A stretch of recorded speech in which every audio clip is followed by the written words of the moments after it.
will be recorded, but we are adopting Chatham House rules, so you can be candid, you can be frank, you can be honest. Your comments will be anonymized. So we'll not say that Mr. Lumide said he doesn't like Tinubu. So don't be afraid of being honest and open. Very shortly, we'll start with our national anthem. And after that, I would call my colleague Alice to take the welcome remarks. But the high point of today's conversation is going to be the plenary. And that plenary will be preceded by a presentation from myself and from the head of our Natural Resource and Climate Unit, Lua. So just think of those two presentations as a primer to the main plenary, and is this piece of today's conversation. Hearing from you, getting feedback from you, understanding your perspectives and your viewpoints, because this will form a position paper at the end of the day. But I seem to be getting ahead of myself. Our able and very handsome moderator should take over from me. I guess, do we have the national anthem ready? Okay, so I think we can rise for the national anthem. Andrew, over to you. Nigeria, we hail thee, our own dear native land. Though tribe and tongue may differ, in brotherhood we stand. Nigerians old and proud to serve our sovereign motherland. We are waiting, ladies and gentlemen. While we are waiting for the national anthem, I just want to ask how many of us can recite the national anthem here? Maybe we could just do that without.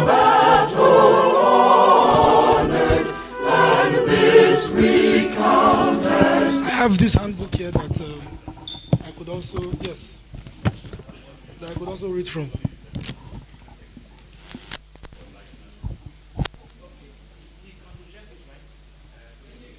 Can you project it?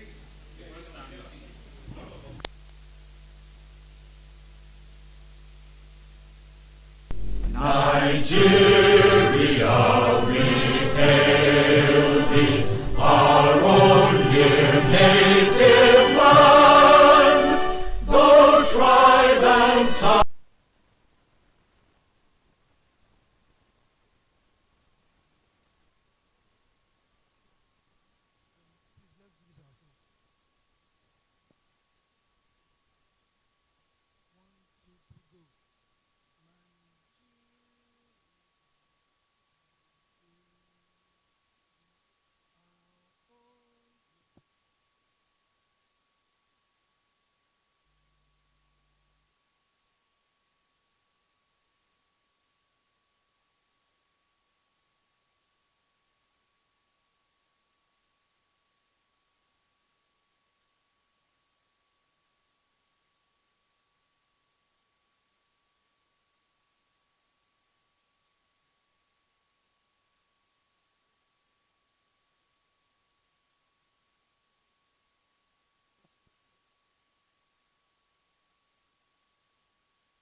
climate finance.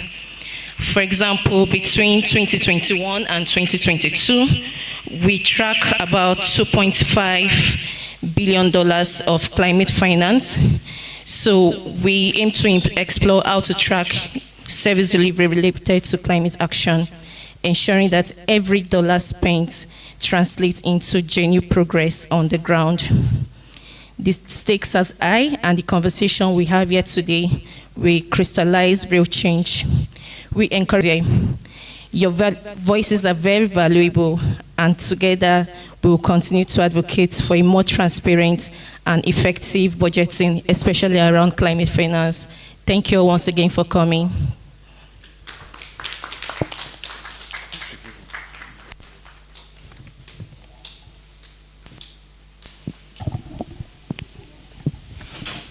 Thank you, Mrs. Alice, for your opening remarks. Moving on, there's need for us to also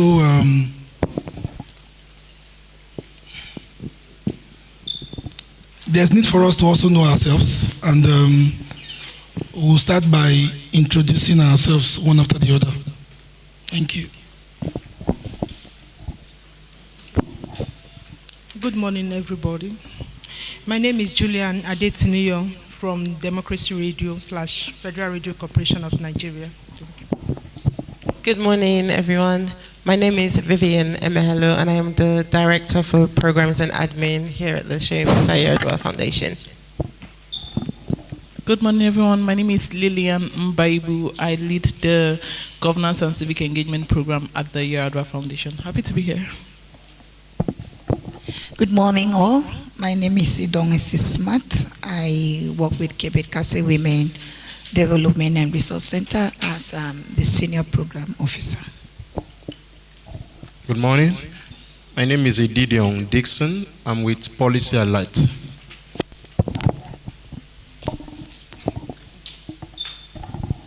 Good morning, all. My name is Ali Alola Alfinti. I'm from Resource Justice Network Nigeria. I'm from Adamawa State. Thank you. He's my Adamawa brother. Vahiala Kwaga. I'm the Deputy Country Director at the Budget Foundation. Thank you. My name is Olumide Idowu. I'm from International Climate Change Development Initiative, Executive Director. Thank you. Okedron Adeyemi from DataFight Foundation. Good morning, everybody. Uche Nwara is my name. I'm from the Equity, Inclusion, and Healthy Aging Advancement Initiative. Thank you. Good morning, everyone. My name is Andy Jeremiah, and I'm from the Public and Private Development Center. I'm glad to be here. Good morning, everyone. My name is Dorcas Nikano. I work for Global Initiative for Food Security and Ecosystem Preservation, GIFSEP. I'm the M&E officer. Thank you. Good morning, everyone. My name is Ajole Enemari, and I'm with Global Rights. Good morning, everyone. My name is Toy Dapa. I work with Header Resource Center as the Program Officer, Abuja office. Good morning, everybody. My name is Progress Godfrey, and I work with Vanguard newspaper. Good morning, all. I'm Olufalake Adigoke, and I work with Africa Policy Research Institute. Good morning, everyone. I am Isaiah Okori. I work with APRI. It's a pleasure to be here. Good morning, everyone. My name is Jafar Abubakar from the Resource Center for Human Rights and Civic Education. Good morning, everyone. My name is Toluwanimi Aremo, and I work with Clean Tech Hub. Good morning, everybody. My name is Genzen Yarigo, and I'm with Clean Technology Hub. Thank you.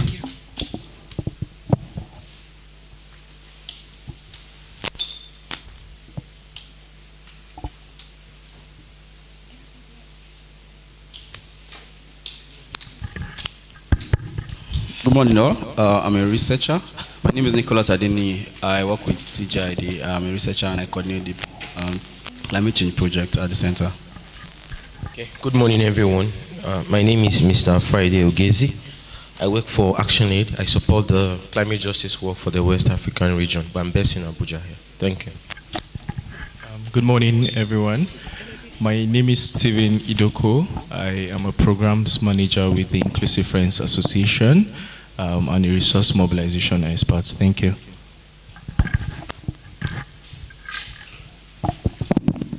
Good morning, everybody. My name is Enebio Palua. I work with Budget Foundation. I lead the Natural Resource and Climate Governance program. Thank you. Good morning, everyone. I am Caroline Anita. I am a program officer at Budget Foundation. Thank you.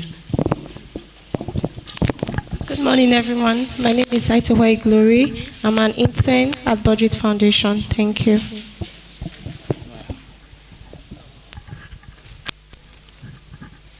Thank you. Thank you, everyone, for the introduction.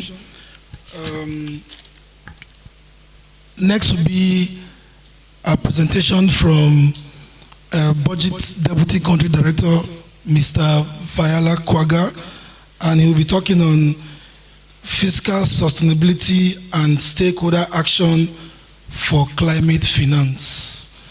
Over to you, sir.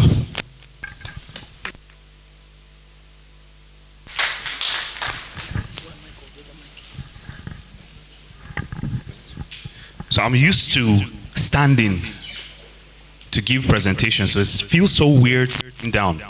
But my colleague suggested that we do it much more informally, so nobody will feel like they're being lectured to. So please, this is not a lecture, this is a conversation. This is us being honest and frank about climate change. I like to think about climate change in this way.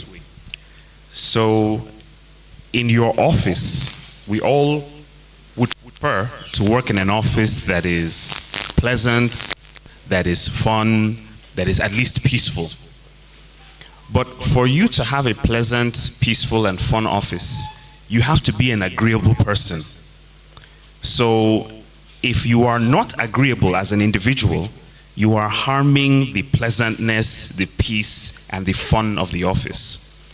One person that refuses to be agreeable can damage the entire balance of that office. That's the same analogy, or you can apply that in analogical terms to climate change. One country's activities can damage or harm the rest of the globe for all of us. Because you tend to hear the argument that, well, Nigeria is barely industrialized. We haven't dumped as much ash or soot or carbon dioxide like the average Western European country, so why should we? Unfortunately, the impacts of long-term industrialization by Western Europe and a growing China mean that the effects of climate change will be disproportionately felt by developing countries or those that have not industrialized. So that's just to give a sense of what is at stake in today's conversation. So very quickly, we will talk about money, our collective undertaking for the environment, and governance. Conversations about governance are limited when they don't include comments about money and how to use it or spend it. And I think at Budget, we have understood that to some reasonable degree. So now we want to discuss it with all of us here, our peers, our colleagues, and our friends, on how to think differently, how to approach these issues, how to approach these questions of climate change as a collective. The beauty of working with your friends and colleagues is at least you have a base of understanding and agreement on the principles.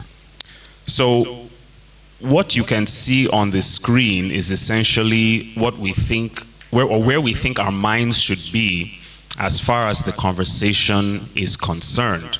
So we stand in between citizens and the government.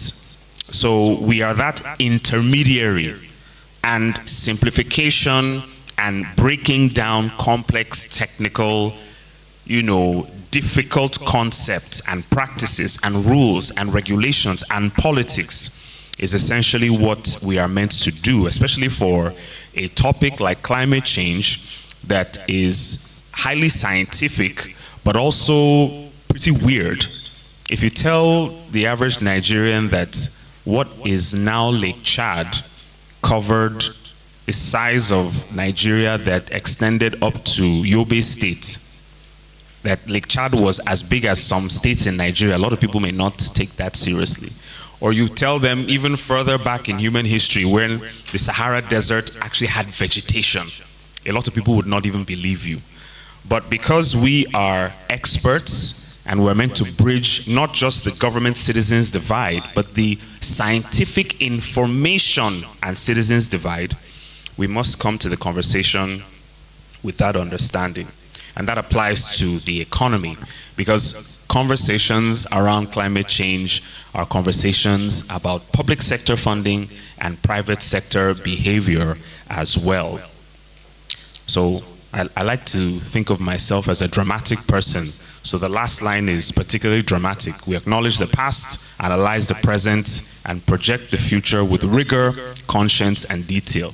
That would make for a great soundbite. So in approaching the question, apologies if you can't see very clearly, we wanted to structure it formally. So what is the problem to be addressed? And we highlight that there has been an increased amount of spending. So we are trying to make a case or trying to make an argument on why climate change finance and spending needs to be front and center as far as Nigeria is concerned. You can see the figures on the screen, moving from 22 trillion to 35 to 54, and the proposed budget is 58. Now, I don't know about you, but if you know anything about the Nigerian federal budget, you know that the National Assembly is going to add their own. So that 58 will likely be a 60-something. However, the federal government appears to tacitly understand that there should be some commitment towards addressing climate change. So I took that from the medium-term expenditure framework that I suspect is still before the National Assembly. So for those that may not know, a medium-term expenditure framework should precede a budget. In fact, the Fiscal Responsibility Act says the medium-term expenditure framework should be passed by resolution by both houses. And that MTEF should appear at the very latest at the end of the second quarter. So I'm sure you know where I'm going. The MTEF is meant to influence the Appropriation Act. So the principles, the projections, the arguments in the MTEF should influence the budget. So if we open the budget, we should see care being made to sustainability measures and green initiatives. So if we don't see sustainability measures and green initiatives in the budget, we can tell the federal government, but you guys said in your MTEF that you would. You can go to the next slide. So we'll look at another problem statement, and this is taking like a broader perspective and looking at how climate finance globally rose to $2.5 billion, but is still far below the $17.7 billion annual requirement. So there's a massive, massive gap in finance. And I suspect that with the pulling out of the United States from a lot of agreements, I'm sure my colleague Enemy would speak a bit more on that. There would probably be a lot less money floating around for climate finance and for climate initiatives. I mean, Donald Trump himself is of the view that, you know, this whole climate change thing is just a bunch of hooey. So you can go to the next slide. So let's look at how we can frame this. We can frame climate finance as a social justice issue. In that way, we are speaking the language of rights. In that way, we are speaking the language of obligations as well. I'm trained as a lawyer, and we were taught to understand that where rights exist, obligations also exist. So these social justice issues, who are the persons responsible and what is really at stake? So when we think about climate finance, we think about environmental risk. We think about dimensioning the risk. Does it affect everybody the same way? Does it affect a country in the same way? Are there parts of a country that have different impacts?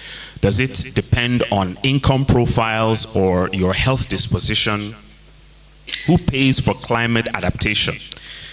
The ultimate source in our thinking will be the citizens, especially for Nigeria, where the current administration has a very, very aggressive revenue drive. I'm sure you have seen all over the news that President Tinubu has now demanded that monies from the NNPC be paid directly to the Federation account. And, you know, love him or hate him, I think that's a very, very significant move that frees up a lot of finance for all tiers of government. The question would then be, how transparent will the reporting then be? Because it's one thing to say we are now getting trillions, or show us the evidence. So let's not forget that budgets do not protect the poor. At both state and federal levels, they are often marginalized and not carried along well enough. That has a lot to do with our political system and, frankly, our social culture, where there's what researchers call high power distance. Persons in positions of authority and ordinary people usually have significant distance in terms of achievement, in terms of income, in terms of access to resources, in terms of decision making. So the poor will obviously, in a country like Nigeria, not be carried along in things that concern them very, very greatly. Can go to the next slide. So understanding what climate change is, again, this is just a primer. A lot of us already know these things. It refers to the long-term shifts and alterations in weather patterns and global temperatures that can be attributed to human activity and natural variability. So the Sahara Desert, millions of years ago, used to be a jungle. Archaeologists have discovered fossils of different types of animals. Of course, modern humans such as us didn't exist then. But the Sahara Desert, the Sahara jungle is now a desert. That was not caused by industrialization. But global temperatures within the past 10 years, on the other hand, can be causally linked to CO2 emissions. That's obviously caused by humans. So we should be at least conversant with the fact that not all climate change is necessarily as a result of our tendency to destroy things as human beings. It does affect a wide variety of sectors, and I think this goes without saying. We talked about dimensioning a little earlier, so this is where we can begin to think about it in different dimensions and in different subcomponents. So two phrases we need to think about going forward is adaptation. How can we live with those non-human interventions that cause climate change, and how can we mitigate the ones caused by human ojoro? Next slide. We said we'll talk about money. I think now is a good time to start. The type of action needed to be seen regarding a collective, CSO-driven, thoughtful campaign has to look at the various aspects of the public financial management system. And these are areas where documents are used, documents talk to people, people write in documents, they submit them, there's reporting, etc. What can we do regarding the use of these documents? How can we make these documents talk to themselves and also talk to people and also influence the nature of spending? Now, I must concede that we should have probably included some political economy slides. My apologies, because I think far too often as CSO people, we mistake technical recipes as the only thing necessary. But there's an entire political conversation. It might be the governor's driver that has the governor's ear, or the governor's second wife, or the Senate president's, the man that's always hailing him. For Monday Okpebolo, it's that guy that's always hailing him. Maybe that one is the person that can influence public policy. So we do need to be conversant with that. But very quickly, we'll look at some technical components of PFM: the budget call circular, the medium-term expenditure framework, the medium-term sector strategy that directly addresses the question of dimensioning, the annual budgets, the budget implementation reports, public investment and procurement, and annual financial statements. There's a lot of finance, but thankfully AI can help you summarize a lot of these things. You don't have to know them in depth, but you should have to understand their functioning at the federal and at the state level. So we'll take a look at a few of them with a bit more detail, so we'll know how to interrogate and how to approach these things going forward. Please, at any point, if anyone has a question, feel free to interrupt me. If you say, Viola, your presentation is too boring, you're not making jokes, I can make a couple of jokes. I actually don't know any jokes. So let's go to the budget call circular. That's slide 8. This is the instruction issued by the Ministry of Finance Budget Office to MDAs before they prepare their budget proposals. It sets the following. 1, policy priorities. What direction is the government supposed to take as they begin to prepare their MDA budget proposals? So what is the direction? Are we going to lean more towards human capital development this year?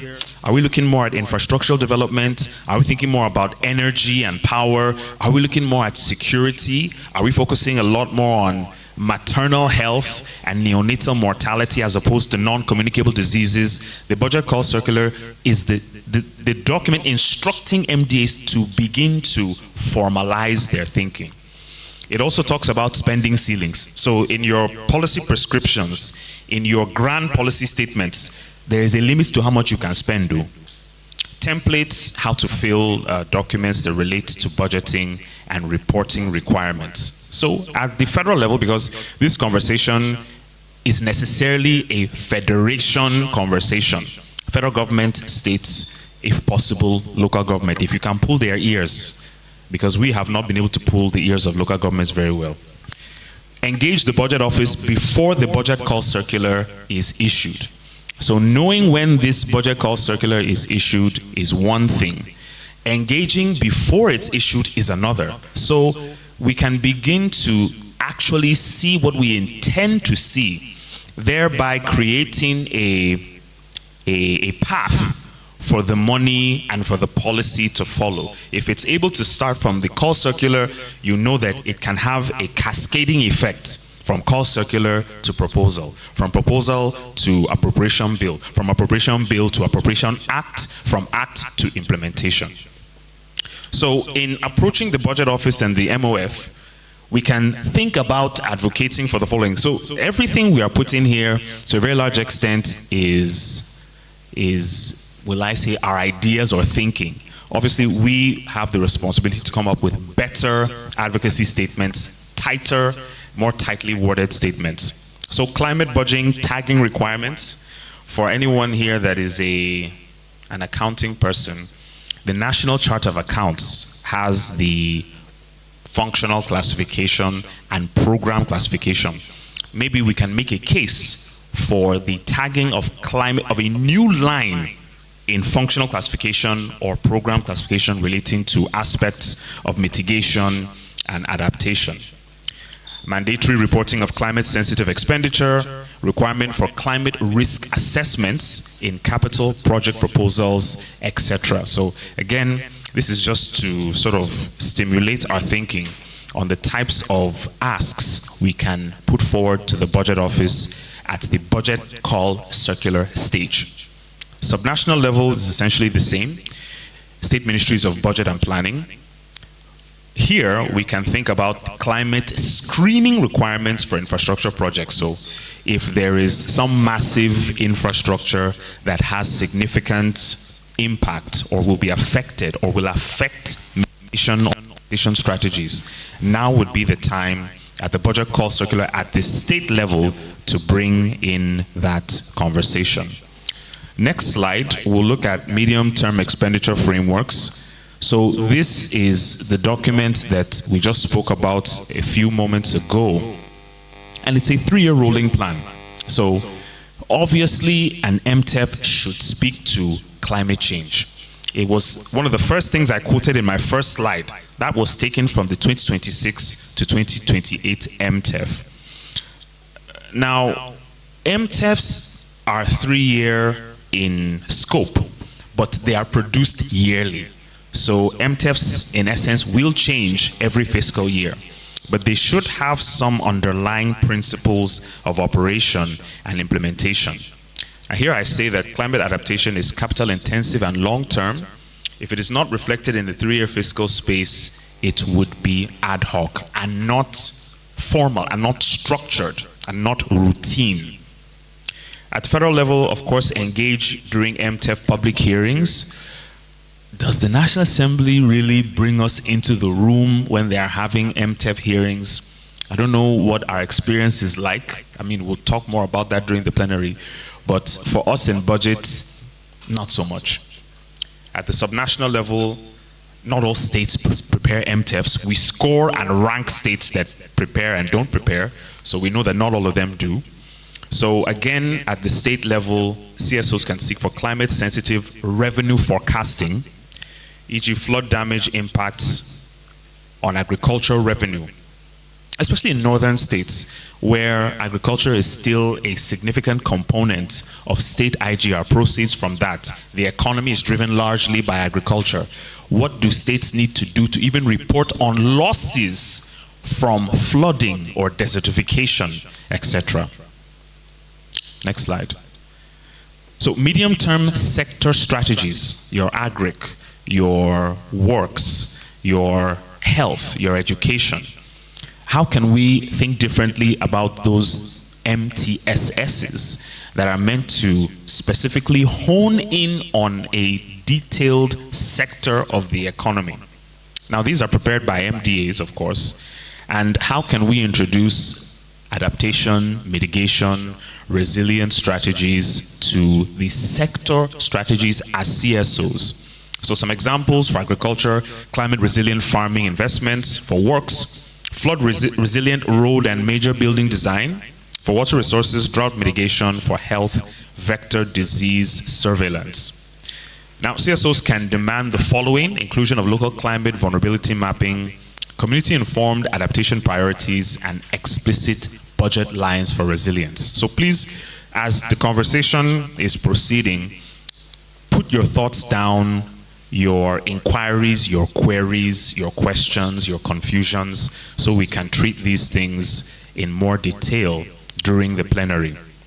So next slide is annual budgets. I mean, we are fairly familiar with this to a very large extent. And this is the combination of the documentation we just spoke about earlier.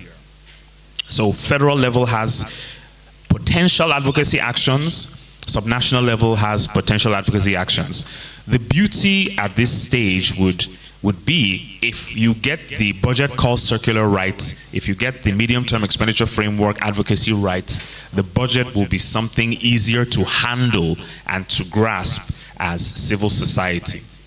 So for the federal level, ecological fund allocation, who here knows the percentage allocated to the ecological fund from the consolidated fund? 100 naira for the right answer. 100 naira is too small.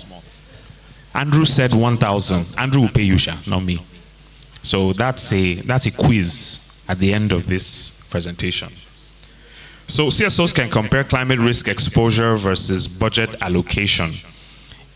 Hypothetically, what would the impact be from climate-induced losses on budget allocations? And how would we need to say at the end of H1, mitigate or re-strategize?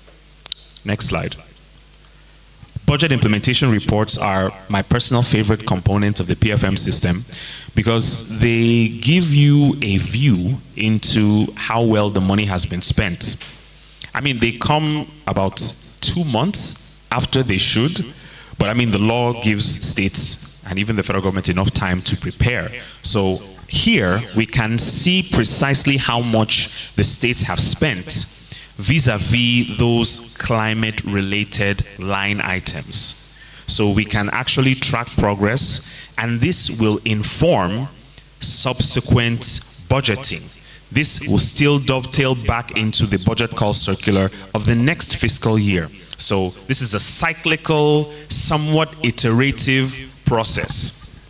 So federal level CSOs can track execution rates of climate tagged projects. How well is climate doing vis-a-vis the total climate budget? Or in the Ministry of Environment, those specific climate projects, how well are they doing vis-a-vis the Ministry of Environment's total budget? How well did it do compared to the previous fiscal year, etc.? So we suggest that climate capital execution rates should exceed 40%. If it's less than 40%, something wrong is happening. Next slide, and the last for this session is the audited financial statements. Now this tends to come about 6 months after the end of a fiscal year, so there's not much one can do at that point. I mean, the damage would have been done if a flood happened. But this does show you a certified, rigorously evaluated assessment of what the state claims it has spent or claims it has earned. Again, you know, the technical aspects are not particularly relevant. It's just what can CSOs do with an audited financial statement. And we believe that entry points at this stage are what is the climate-related debt situation of the subnational in question. Green bond usage. Sorry, what's the climate-related debt for the federal government at that point? What's the green bond usage like? What are the actual ecological fund disbursements and releases that have been looked at by an auditor and certified to have been done? At the subnational level, of course, we can review state audited accounts, and we can examine in particular flood-related emergency spending, CapEx completion rates, and unspent climate allocations. So we'll be rounding up very soon. Critical government stakeholders, you know, off the top of our head, yeah, next slide. We place them into buckets. We have the core climate-facing MDAs, we have the climate-sensitive sector MDAs, and we have the fiscal and monetary gatekeepers. All of these entities we believe are relevant and significant to the conversation. So this is just to, again, show you, our colleagues, where our thinking is. Of course, this can be critiqued, this can be interrogated. You can say, no, we don't agree. Power should not be there. Ecological Fund Office should not be there. That's fine. You're allowed to disagree. Next slide. So this is the closest we think we have gotten so far, the closest I think I've gotten to a conversation about politics. So if you think about the stakeholders and you think about how function in a political system, you can think about those with more authority for decision making and those with sort of less authority. It's a spectrum. So it's not you either have it or you don't. You have it along a particular range. On the, which one is the x-axis? X-axis is horizontal, y-axis is vertical, Abby. So you can see strategic relevance and implementation relevance. So if you look at it from 3, 4, 5, 6 years into the future, or you look at it in terms of actions that can be carried out, we believe that these entities occupy different components of the authority, strategic relevance, implementation relevance, dimensioning. So again, we are free to disagree with this. We are free to even reconceptualize this influence map and say, no, it's not about authority, it's about power, Vahela. Authority doesn't really matter here. No worries, we're allowed to disagree. So we think that, for instance, the Ministry of Finance, the DG Budget Office, the Minister of Finance, I beg your pardon, DG Budget Office, DG DMO, Chair Senate Committee on Appropriations, Chair House Committee on Climate Change are people that we can give information to. Budget call circular comes from the DG Budget Office. So if you can furnish the DG Budget Office with information, technical papers, policy papers, it should, in theory, influence the budget call circular. For the National Bureau of Statistics, Hydrological Services Agency, Meteorological Agency, Ecological Fund Office, communities affected by flooding, etc. These are people that we should collect information from, that should inform how we carry out our advocacy. Advocacy must be evidence-based. For state ministries of environment, state budget offices, LGAs in flood-prone areas, agricultural extension agencies, etc., these are people that we can consult with to get information to, converse with. And lastly, the people we should dialogue with, because, they are relevant in terms of implementation, are the Budget Office, the DMO, Ministry of Environment, Ministry of Power, etc. Those are persons or entities with more authority, as well as they are high on implementation relevance. Next slide. The PFM system is not perfect, which should be very clear to all of us. What are those structural weaknesses? So, we do know that there's no comprehensive climate budget tagging, which is why I talked about the National Chart of Accounts and how we can recommend to states or urge them to change their NCOA language to include climate smart line items for functional classification, for program-based classification. There's also weak tracking of ecological fund utilization. We talked about ecological fund. I offered 100 naira. Out of the 4.18% of the special funds, the ecological fund actually gets 1%. So 2026 appropriation bill proposes 1,628,422,570,000 for special funds. So who's a good mathematician? What is 1%, of this? But remember, this should be viewed as 4.182.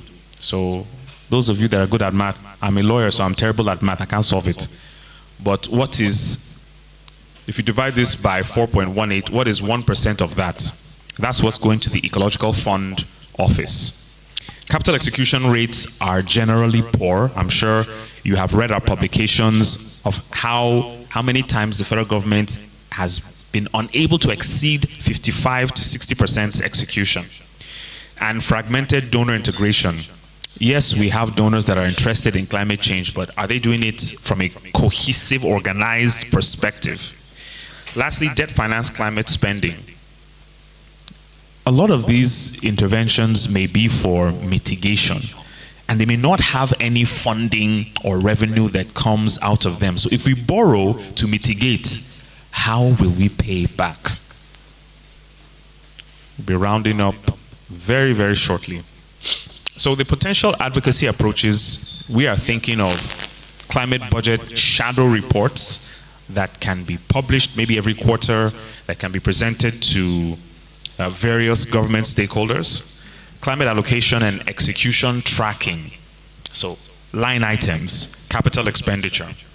Joint climate budget hearings. Can we get ourselves in the room and force a conversation about this?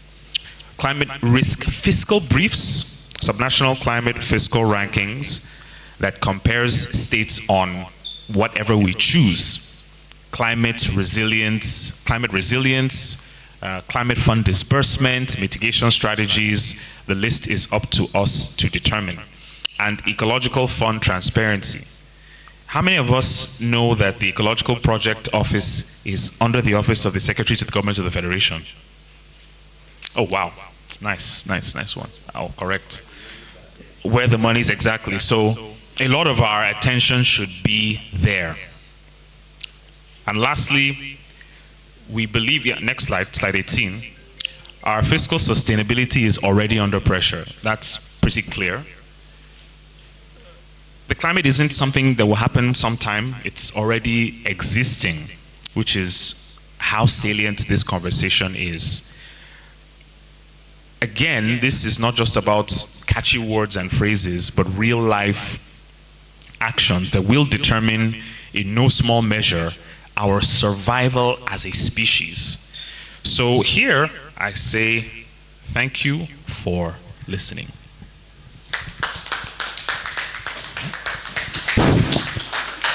Thank you. Thank you very much, Mr. Viola, for the wonderful presentation. I'm very sure we have questions. If we do, please, maybe we could, you want to take them now or during the plenary? Okay, so you can write down your questions and then you have a chance to talk about them during the plenary. Just of recent, I wrote an article that was published on Business Day regarding budget controversies, government versus the people, who is to blame. I tried to see how I could balance the piece, lay blame where blame ought to be laid, and then also give kudos where, at least where they should be. And I talked about government not playing their role properly and citizens not also doing enough to know how the budget process works, because it doesn't just stop from approving the budget. It also has to do with how best you follow up on that same budget, because our lives, so most times when we just feel it doesn't matter and we're actually missing the whole point, because the budget process itself shaping a whole lot, so there's need for us to do a lot in terms of how best we follow up on the budget process from where it was sent to the National Assembly to when it is passed, and even when it's passed, how it's being implemented. I think these are very, very important. Our next presentation will be from the head of NROCG in Budget Department, and it will be on strengthening public finance management system to unlock climate finance. Thank you very much, Andrew. Like my colleague said, my name is Enebio Palua. I lead the Natural Resource and Climate Governance Program at Budget. Sorry about that. Just a minute. Okay. So I'll continue from where my boss stopped. And I'm not his boss, please, I feel like my job. And so I would just like to say that it's not like we are a CSO community, and we were invited based on the work we do. So it's not as if some of these issues are new. So we are not trying to teach you what you don't know. That is not the case. We are trying to set the tone for the discussion during the plenary, because what we want to do with this is to see how we can galvanize support among this community to intensify the drive to hold government accountable to the budget process, which in recent years hasn't gone well. It's not a hidden story, it's public knowledge. Even the National Assembly and the federal government has admitted to the fact that the budget process has gone off track. The rail is an understatement. It just the train left the track and went somewhere else. And so the latest attempt to harmonize this budget process, we now have to truncate the 2025 budget, transfer to 2026 budget, and hopefully we will get on track. Hopefully. But given the challenges that we've seen, revenue challenges, transparency and accountability challenges, I don't know, and this is a pre-election year, so there is much to be desired as to what the outcomes of those kind of harmonization processes will be. And so that's why we feel we need to intensify. If you had told us maybe 4 or 5 years ago that we'll be still talking about budget reform, we probably would have laughed. But as it is today, we are still talking about budget reform. These are things that we have done and moved on from, but we just have to come back and do it again. And so what I'll be doing is that he has talked about the overall budget issues, and I'll try to just zero that on climate-related financing. And these issues are systemic that affects several sectors. So it's not just climate, so it's not just energy transition or climate. It affects every other sector. And so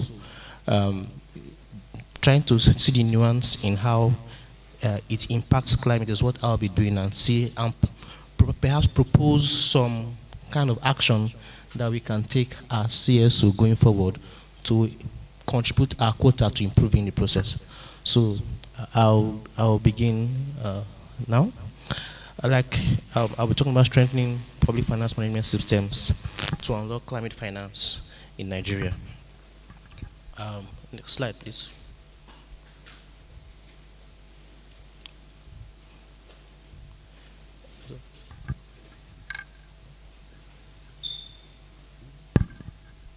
Sorry, we're having some technical issues.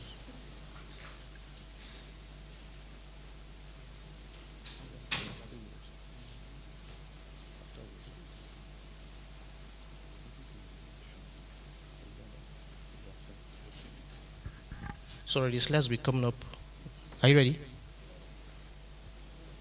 Yes. Sure, you can work with that, right?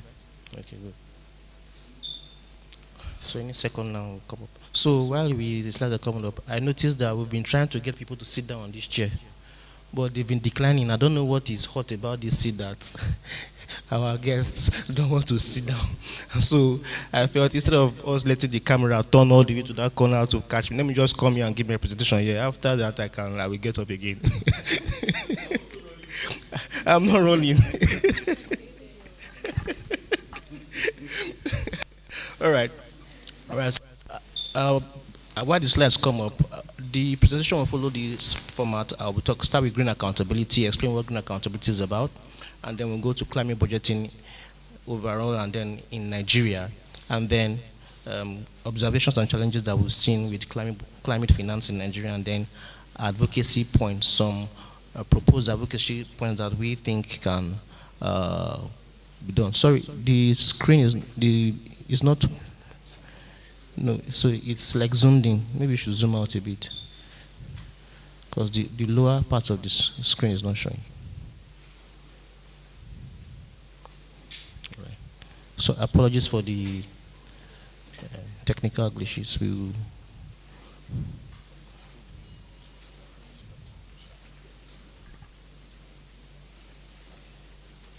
See, I'm not a comedian. I would have been cracking jokes to keep it. So please help me. Yeah, we are good. Thank you very much. All right. So let's proceed. Next slide, please. All right. So like I said, green accountability, climate budgeting in Nigeria, observations and challenges, and then advocacy points. I think that we can zero in. And please feel free to throw in as many ideas. That is what the plenary is for, to aggregate the ideas and to see how we can, amplify our collective voices and efforts to hold, to ensure that we maintain a good budget process. All right, next slide, please.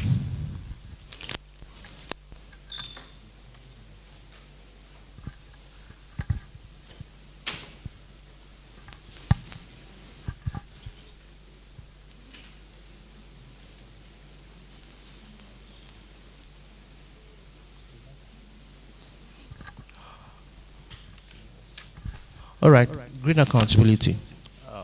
Green accountability. Next slide, please. This refers to climate specific issues, the budget from planning to implementation to reporting. That is what green accountability is about. It ensures that money spent or money allocated is accounted for in a transparent manner. The money allocated is accounted for in a transparent manner. What does green accountability do? It helps to ensure that funds are spent on mitigation and adaptation purposes, which are the two main areas of climate action. Project complies with environmental standards and safeguards. The outcomes are measurable and verifiable. Leakages and diversions are minimized. Citizens can track performance, and citizens are included in the budget process from planning. And remember when Viola talked about the MTF. So if you live in some states like Lagos, and just as an example, not that that's realistic, but sometimes when they are preparing their budgets, they have consultation meetings or town halls or they also have systems where people from committees send in or representatives send in their demands or what they think they need. So accountability ensures that citizens are involved throughout the entire cycle of the budget process. Next slide. It ensures that financial processes operate with transparency, participation, like I mentioned earlier, equity, and efficacy. And I'm sure if we were to talk about equity alone, there are a lot of issues that come into it when you look at these different segregated. Another mic, please. I don't know.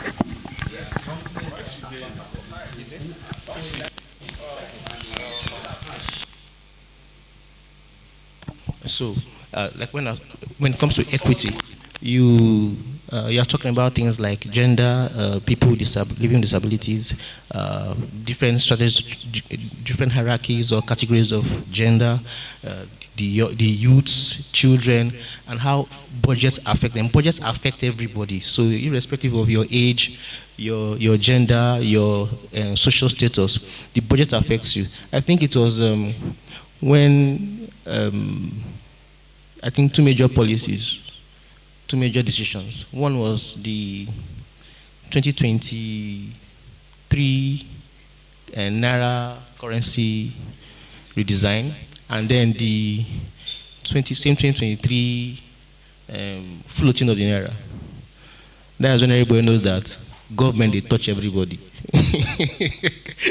All right, next slide, please.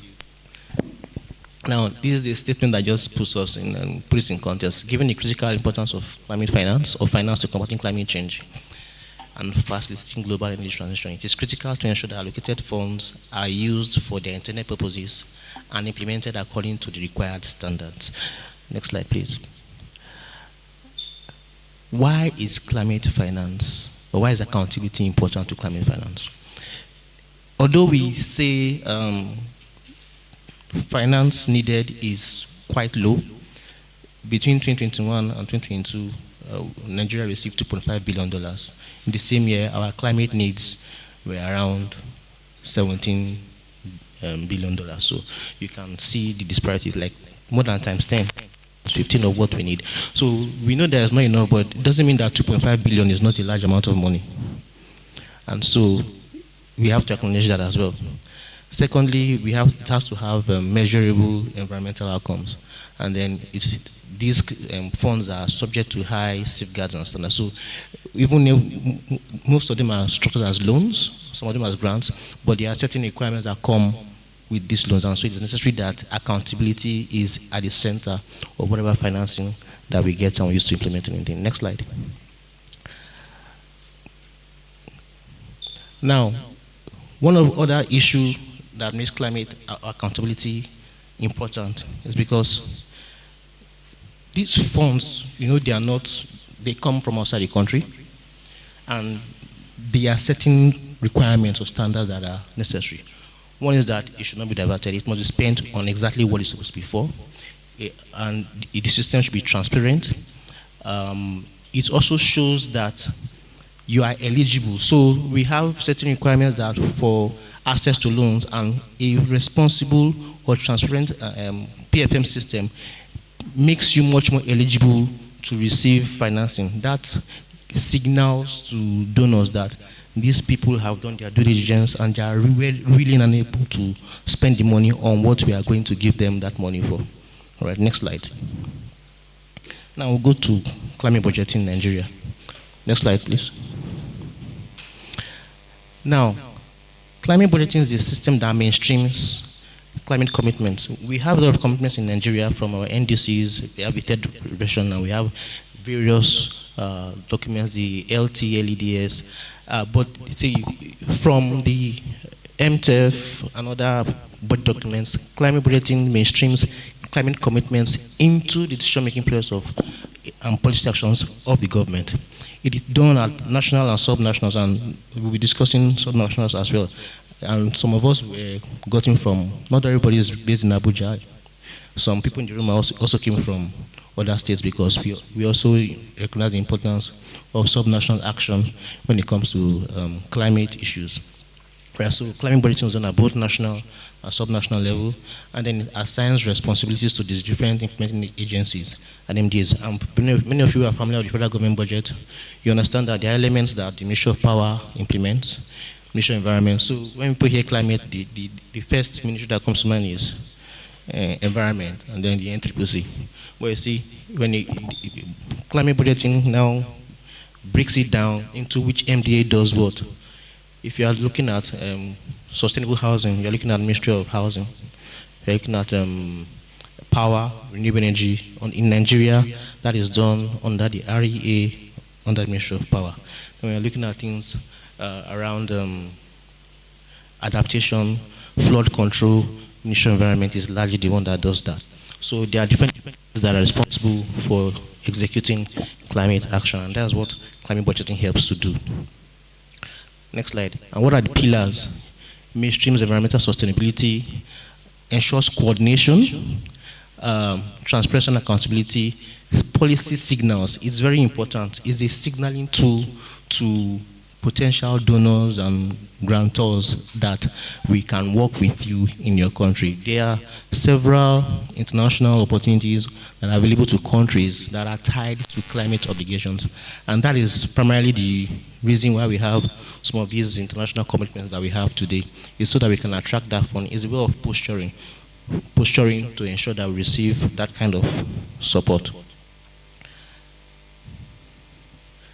Why is the budget so important? Because the budget is the primary entry point for mobilizing and coordinating financing. Is the primary entry point. Even when you collect loans, the standard today is that this loan, is the word that came to my mind, is not allowed.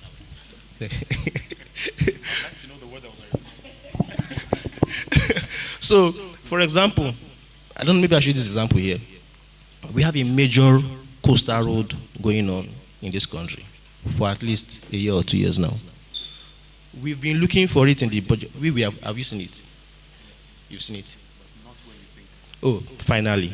Because I looked, I didn't see it. But thankfully, that's why it's my boss. It's in the 2025 repeal and reenactment bill. So the federal government snuck it back in. Before then, it wasn't. The project had been allocated, started. They've done 40-something kilometers before we were able to find it inside the budget. So that is an aberration. That is not what should be done. Right. So that is why transparency, accountability is important for. Sorry, next slide. So, like I said, the budget is the primary tool for planning, mobilizing, and tracking. So if it's not in the budget, it's wrong. It is difficult to track. You can't hold anyone accountable. And some of the work that budget does through our service platforms maps budgetary allocation to service delivery. And so when that connection is not there, when it is not established in the budget, then who do you hold accountable? Who is the ministry responsible? Some of our arguments with insertions is that you are putting the wrong project under a particular ministry, and they tell you it's just so that the project can be warehoused somewhere. And let alone for projects that we don't even know where they are warehoused or where they are. Now, these tools like the budget circulars, next slide, medium-term MTEF, medium-term strategies, annual budgets, BIRs, audited financial statements, are tools for mainstreaming climate action from the planning to the execution stage. Next slide, please. Right, now, let me go straight to the observations that we had around the climate finance and budgeting. Like we mentioned earlier, it's inadequate, it's not enough. We only had 2.5 billion over in the 2021-2022 estimates, but the needs are $17.7 billion, right? Because of weak PFM systems, fragmented government structures, limited capacity to develop bankable climate-related projects, it is now difficult to access climate finance. And that is why the budget process is very, very important. Budget works on budget. So there are several organizations both within and outside Nigeria that we interact with on our budget, on our national budget. It will amaze you how many people are interested in knowing, because the primary government planning tool, they want to know. Even some people that you cannot even make the connection between why they are asking for this, but they want to know what is Nigeria thinking about. And so the budget is very, very important for tracking climate. Next. We've also observed a weak alignment between climate objectives and planning. So if you actually check our budget, it's not that you will not identify a project or something that you can identify as climate related. We do that a lot. We've done that for about 3-4 years now. So you will see a lot of solar lights, a very popular project. You will see flood control, erosion control. So it is us that are, at least in the federal budget, we are the ones that now start identifying this is climate related, this is climate that. If you look at our national budget, like he said, the National Chart of Accounts, there are several codes. We just have 4 categories of codes that 4 or 5 that breaks down our budget. There's provision of infrastructure, preservation of the environment, and 2 others. I can't remember them now. So anything that is environment, so tree planting, flood control, erosion,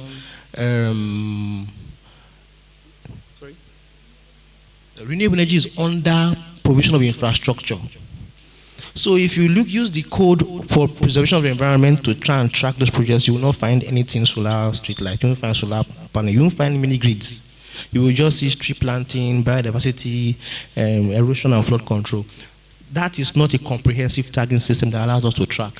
So if you want to find other climate-related projects, you have to comb the budget on a line-by-line basis across ministries, different MDs. The Ministry of Power is heavy on mitigation, but you have to track those projects line by line. If you search provision infrastructure, the same code that is used to build a gas-powered, let's say, a substation, overall code that is used for provision of mini grids is all power, right?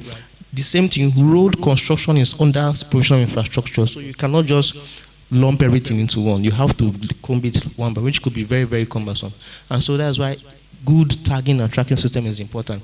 And we've seen that many of these projects that are put in the budget, especially after it comes back from the National Assembly, do not seem to align with priorities because, one, they are wrongly placed. We have a lot of power-related renewable projects that are placed within the Ministry of Agriculture. Yes, they have their own issues around climate-smart agriculture to deal with, which is also climate-related, but sometimes we feel, okay, why don't you put the right thing under the right ministry? We've also found out the gaps in public finance management. Next slide. The gaps in the public finance management system, which cash management, procurement practices, inefficiencies.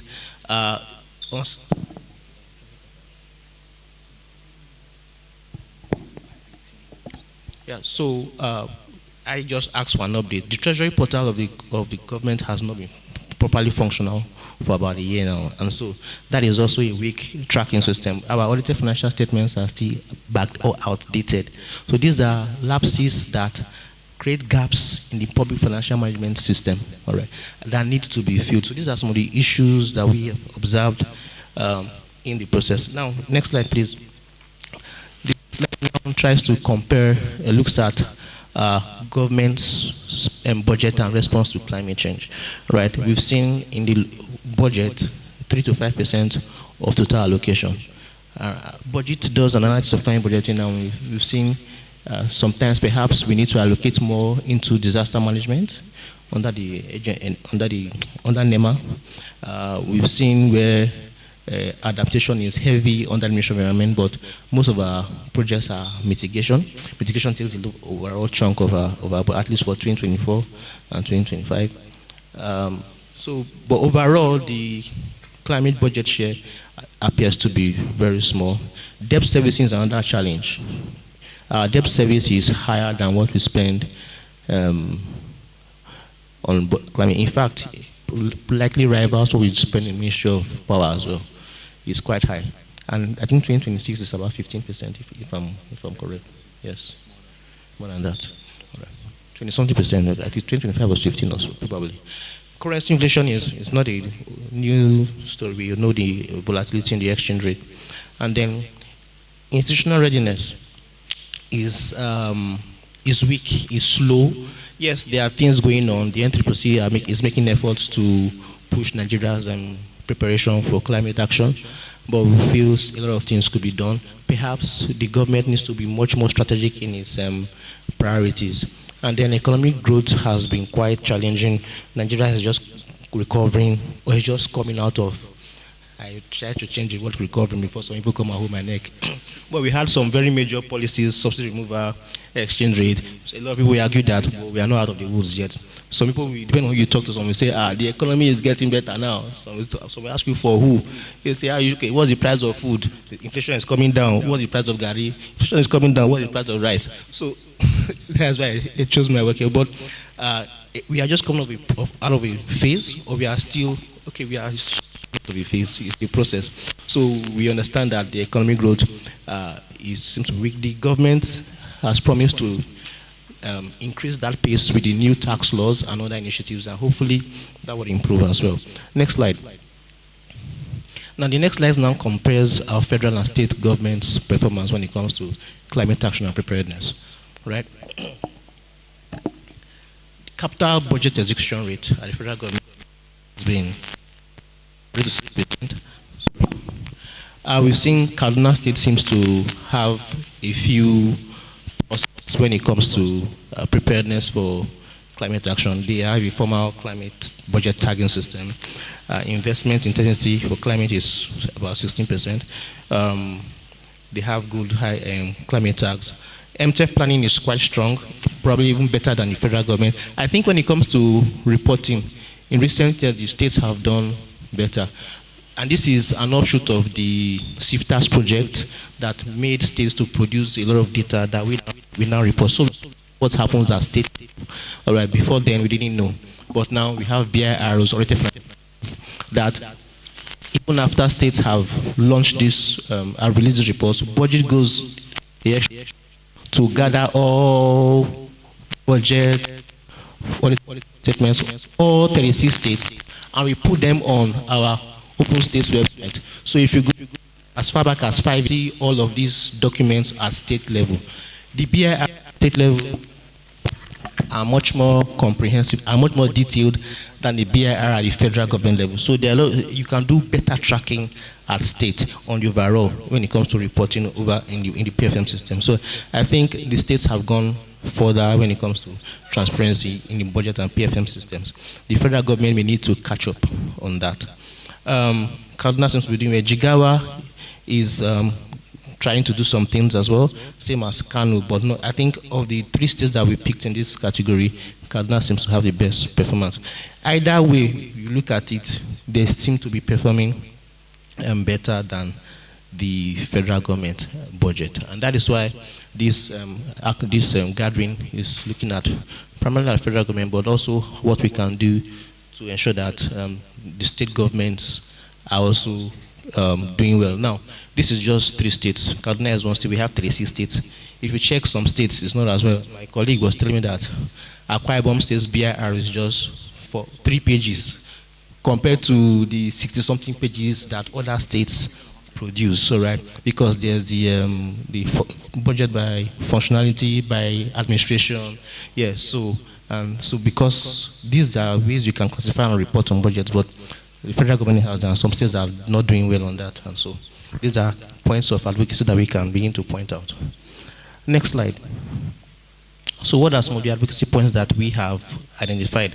Like I said, it is not exhaustive. What we are doing is just setting a tone. In plenary, we intend to get a lot of ideas from your work, your engagement with communities, your engagement in your research work that you've done, how you've engaged. I'm sure a lot of us have interacted with the project. That's why we invited. We carefully looked at the pool of people we were inviting. So we would like to aggregate that data, aggregate our, in quote, muscle, and see how we can drive transparency, accountability to ensure that we have a sustainable budget cycle that can be effective for all sectors, including climate action. Next slide. All right, what are some of the advocacy points that we are trying to propose? We did not call it recommendations because we are not the one we don't have the power to take action. All right. Like I keep saying, you cannot do development without government. No matter how much you don't like the government, you still have to go to the government. They are the ones that retain the statutory powers to implement action.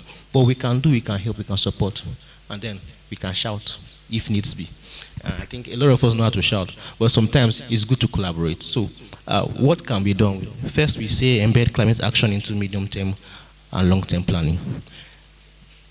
The budget call circular, when it was, I think the last one I read wasn't really loud on climate, all right?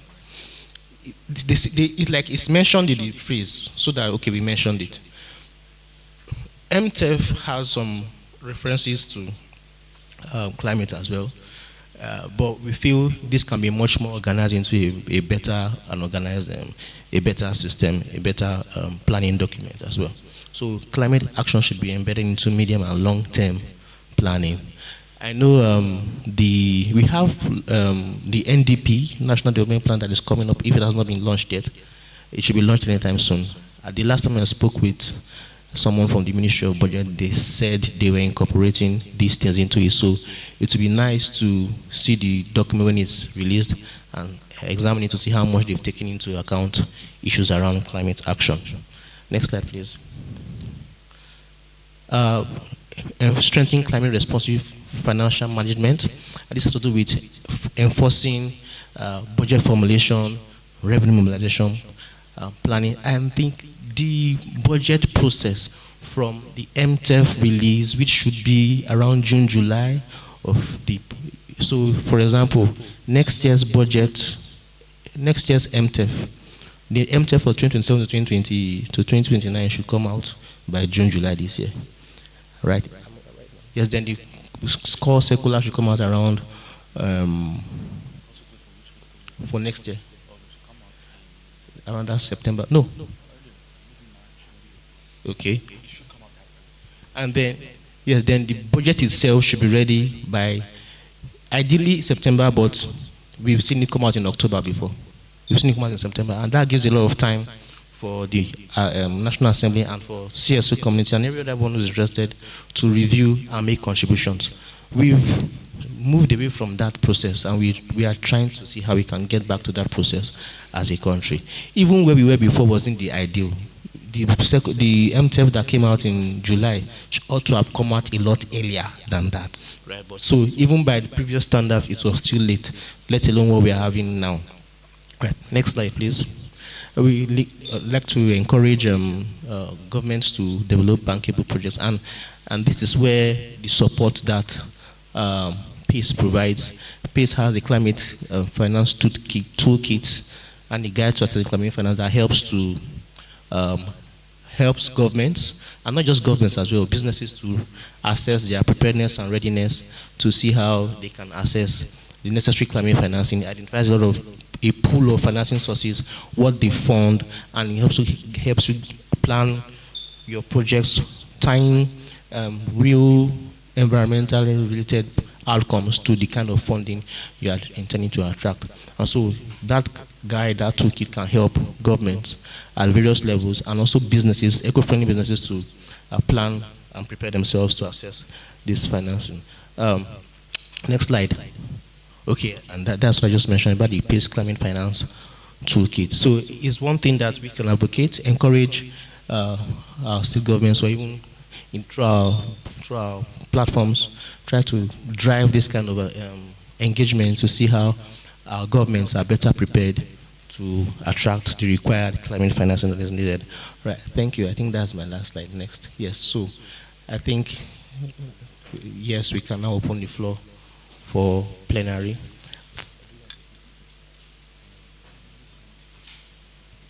Okay, let me allow my coordinator to go ahead. A round of applause, please. Thank you, Mr. Enebi, for your presentation. After the event, we would actually share both slides with all participants using the email addresses that you provided.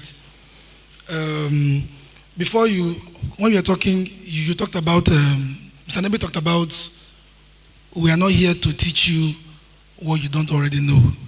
We are here to set the tune. And that takes us to the next section, which is the plenary section, and to be co-chaired by both Mr. Inebi and Mr. Vayala.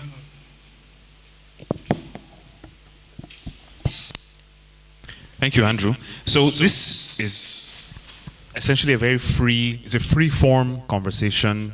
Anyone can contribute.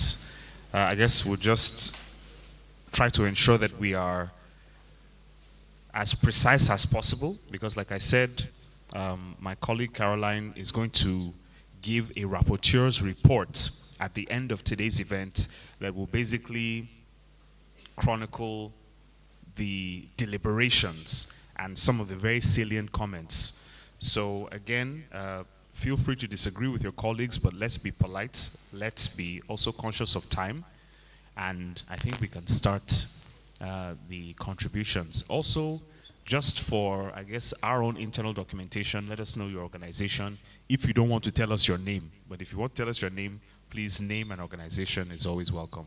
Thank you.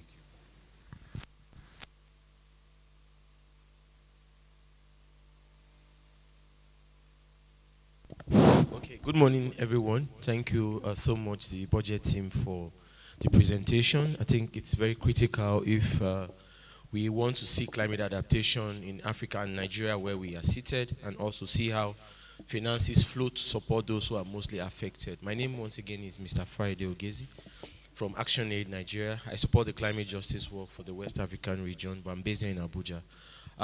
Two key things I took out from the presentations, both from your colleague and yourself. One is around climate finance mechanisms in the country. For those of us who were at the African Climate Summit in Ethiopia last year in August, I think one of the critical things that was mentioned in the session where the African Union had around climate financing was on ensuring that ministers of finance of countries, I didn't see a Nigerian minister in that meeting, ministers, commissioners of finance in the states are largely influential on some of the on the governors and the president on policy decisions around financing. How can we also do targeted advocacy around these guys so that in their planning, in resource allocation, revenue planning, they're able to have accountable mechanisms where we're able to track funding that is being allocated to climate-related issues in all the sectors in the NDCs, and also the revenue that comes out of those sectors. So if they're able to track and see their positive opportunities in terms of returns for the country, I think they will begin to invest heavily in those climate sectors that are within those periods. And the second one was a challenge around resources, inadequate resources coming from outside to support the work that is happening. ActionAid is heavily on DRM, we call it domestic resource mobilization. We've had an extractive research where we are focused on seeing how the extractive industry in Nigeria can also be harnessed. The same way we are monitoring what is happening in the petroleum sector, the revenues that are going in and coming out, how coordinated is our extractive sector. If we are also able to look at those sectors and regulate the revenues around it, it also helps to do a lot around climate financing to support the people that we are advocating for. That's my submission. Thank you.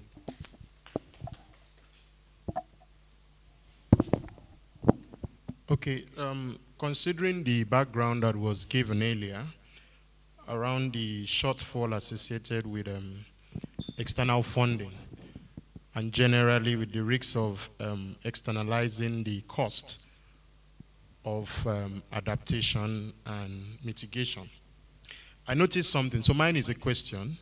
Maybe Mr. Kwaga will answer that. So something has emerged across states budgets in 2026, and I think on the first page you see climate tagging. Some states have allocated, I think, as high as 4% of the total budget to this, just called climate tagging. I think something new there is climate tagging and nutrition tagging. So for that climate tagging, as a question, what role, how does that sit in the context of this conversation? And how exactly can civil societies now begin to track it in the context of this conversation, because I think it's a general template that they were advised maybe at the level of the governors forum. So now that they have adopted it, allocating a certain percentage of their budget to this, how can that be tracked specifically? Thank you.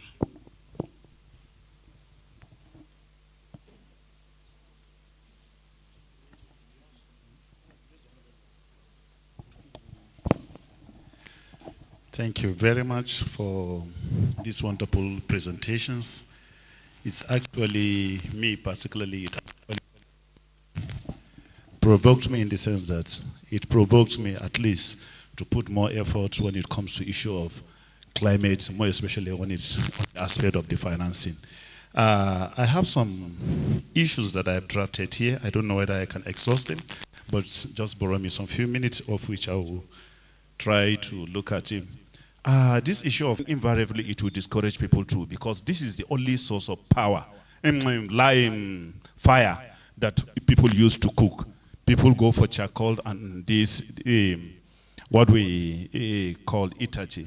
So the moment this price of gas, cooking gas is reduced, it will discourage naturally people from patronizing this countable to the citizens. Then definitely it affects, because no matter how much amount is budgeted for this climate, definitely it may not trickle down to where it's supposed to be because of corruption.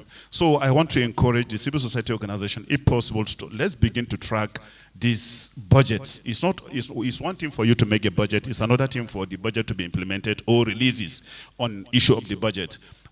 At least we must ensure that there are releases to the budget and how it affects the climate change. So that is why I target carbon or green budgeting. Our budget should reflect the issue that has to do with environment. I remember maybe there was a time, was it last 3 years or so, Gombe state government launched one 3G program, Gombe Goes Green, which I was there on planting of trees and maybe tilting their budget toward issue of climate change. So I believe these are key issues that need to be looked into, and we have issue that has to do with subsidy reforms. That means phasing out fossil oil subsidy, if at all maybe redirecting the fund for renewables. This will also redirecting the fund for renewables. I think this will also help and improving tracking, strengthening accountability mechanisms, increase public access, and amplifying community voices.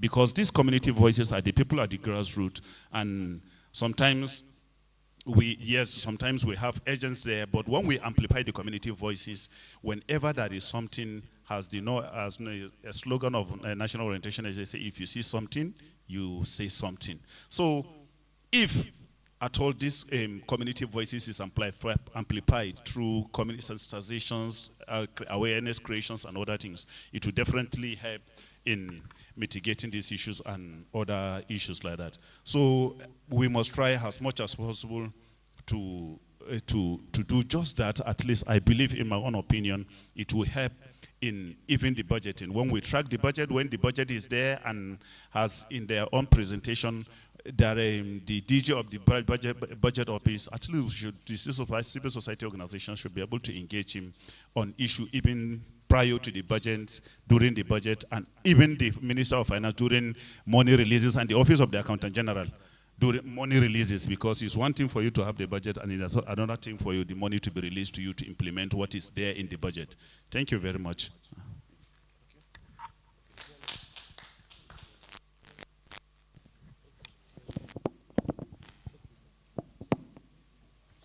Let him respond to this round, and then we'll take another round. Thank you so much, colleagues. I think the first point about DRM is well taken. The funding gap exists because developing countries sometimes, deliberately or not, do not simply make funds available. And the good thing about climate finance and green resilience is that you can also feed it into your economic productivity. Because for agriculture, for instance, where you are able to mitigate against flooding, you will ensure that agricultural production would be resilient, and you grow your crops and you sell them and you earn revenue. So that would speak to the issue of capital infrastructure in the budget for climate resilience and mitigation strategies. So I think that's where your point really rests. For you, sir, your question about climate tagging.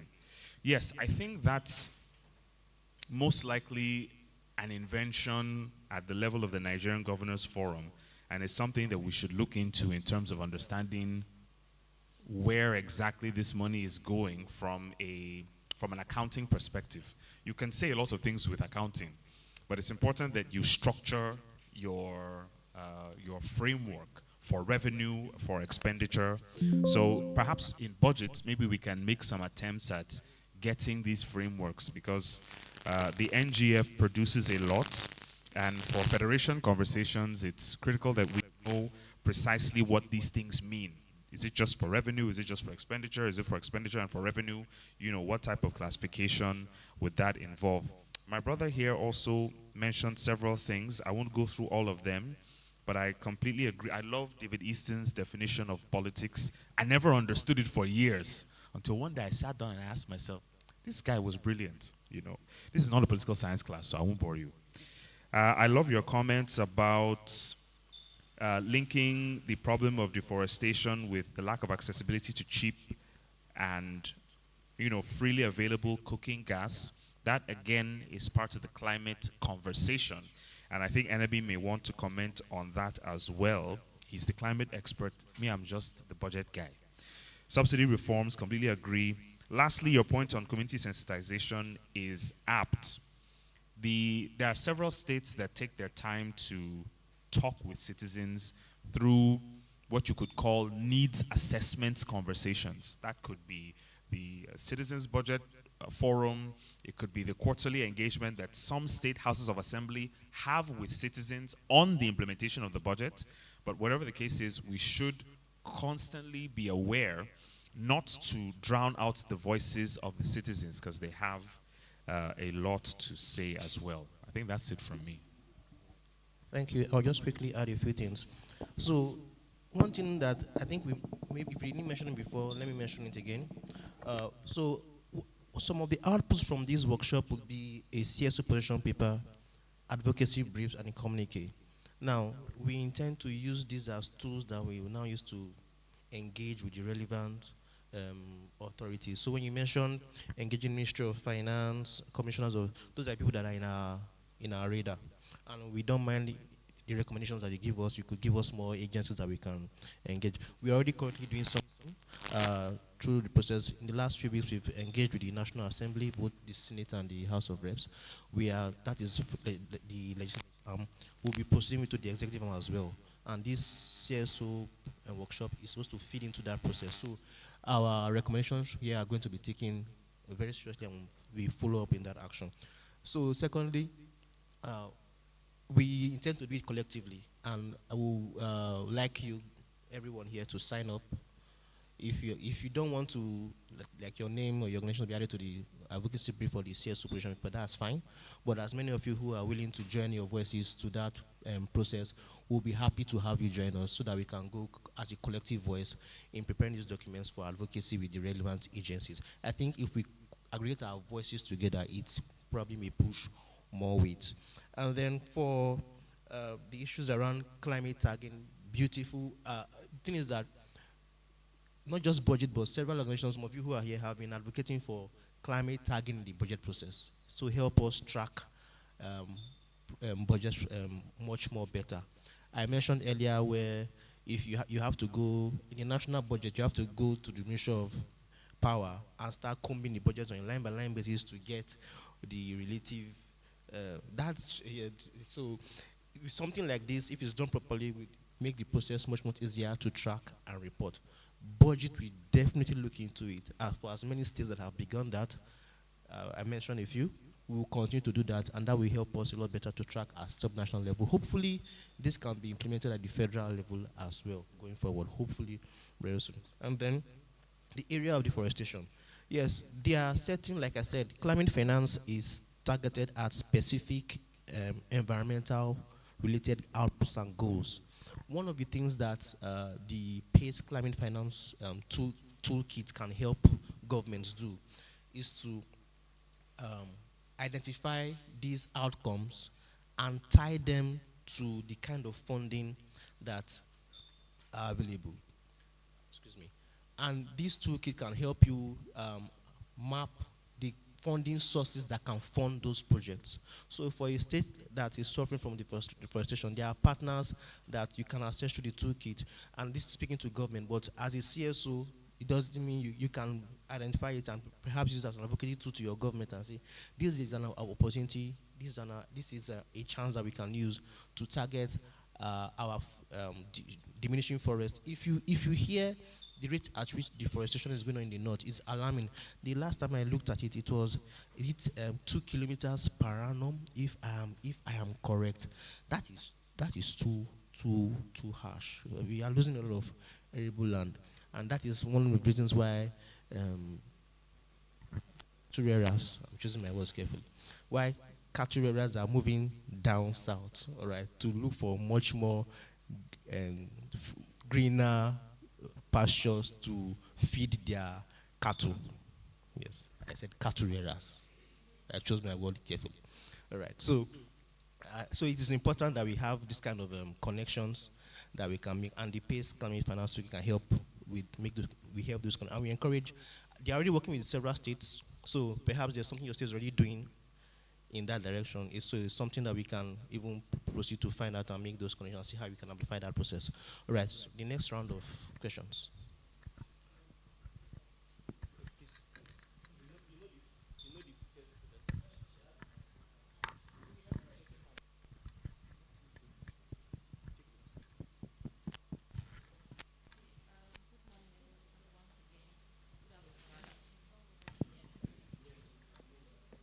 Hello. Okay, can you hear me now? Okay.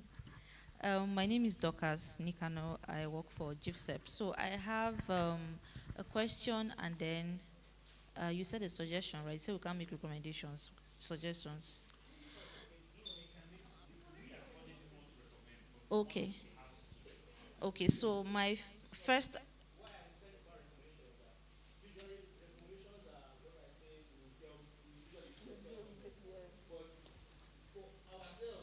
Okay. Sure, sure. Yeah, I get that. Okay, I'll first go with the question. My question is centered on accountability. So, when we track the budget, how exactly do we hold the government accountable?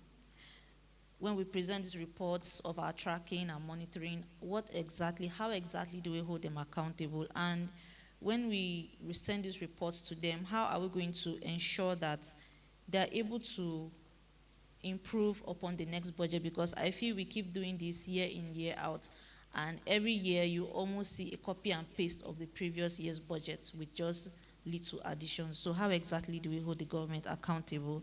And building on that also, how do we enhance the inter-MDA climate financing and climate budgeting? Because every ministry budgets for the same kind of things when it comes to things that you can point out as climate financing. Different departments are doing the same thing. So how do we enhance the inter-MDA climate financing and budgeting? And then for my suggestion or recommendation, when, sorry, I don't want to murder your name, sir. When the deputy CD was making his presentation and highlighting the PFM entry points, right? You mentioned the budget, sorry, let me see. Okay, you mentioned the budget call circular, right? And one of the advocacy points I picked from that was to advocate for the requirements for climate risk assessment in capital project proposals. So just to build on that, there's currently, should I say, campaign that my organization is pushing, which is the review of the EIA Act, which is now going to be the ISHA bill, that's environmental, social, and health impact assessment. So I feel if we collectively advocate for the passage of this bill as CSOs, because the reviewed bill will now cover the climate risk requirements that projects are supposed to carry out. So I feel if we are able to achieve this, one of those advocacy points is already taken care of. But for the position of that bill right now, we all know we're in a pre-election year. So from one of our friends in the House, he told us honestly that right now, we can't really push for that. We have to slow down, and after the elections, then we can push for that again. But I just wanted to point out that that's a thing. It's out there. It's already went through the first reading. So, you know, if it goes through a second reading, you require a public hearing. And right now, the government is focused on their next election. So for now, we've slowed down on that. But that's a point you can note down. CSOs, you can collectively advocate for that point, for that bill, and it will take care of one of the advocacy points. And finally, Mr. Enebi, during your presentation, you mentioned that there's better tracking at subnational levels when you were highlighting Katsina, Jigawa, and Kano, right? So I just want to suggest, I don't know exactly what the modus operandi is going to be, but I believe that community level budget tracking will also really work at tracking the overall budget. So thank you. Sorry, before you proceed, the rapporteur said during your initial statement around capital budget requirements, if you can just the advocacy point. Okay, yeah, I was saying for the there was an advocacy point when we looked at the budget call circular, right? The advocacy point was to requirements for climate risk assessment in capital project proposal. So I was suggesting that if collectively as CSOs, we advocate for the passage of the ISHA bill, which is a review of the old EIA Act, it will cover that advocacy point for all of us generally as a country. So I don't know if you got that. Thank you. All right. Good afternoon, everyone. So my name remains Idongesi Smart. I work with Kebet Kase Women Development and Resource Center. I have a concern and at the same time a very short question to both presenters. So we know that women and girls often depend on livelihood in our region. And if you look at what is happening, first, when I have not attended COP before, I used to be very excited and I want to attend COP. But when I started attending COP in different countries, the excitement was gradually going down. So I was no longer having the excitement to attend COP. It was not there. If you look at people that attended COP last year in Brazil, Belém will see what happened, that the indigenous people of Brazil were not given opportunity to access the blue zone where negotiation was taking place. So the indigenous people of Brazil, they did not have access to the blue zone where government take decision, where negotiation is taking place. And you know, if you observe in all COP, blue zone is always restricted. So, and Brazil, the indigenous people did not have access and they were just being banged back at the gate from the security and they were making a lot of noise. So the concern I have when we talk of climate finance, and the question goes, who are the benefactors of climate finance? Now, what is the strategies we, the civil society, put in place to ensure that climate finance reach the people in the frontline communities? Because these are the people that are supposed to benefit from the climate finance. They are the most affected. Climate finance, like in flooding, affects most of these communities. So what are we doing? So what are the strategies? What are the modalities we put in place to monitor, to ensure that this finance, this climate finance, get to the right source, get to the right people, not ending in the wrong hand, not being spent sarcastically, that will not bring benefit to those who are supposed to benefit from it? Thank you.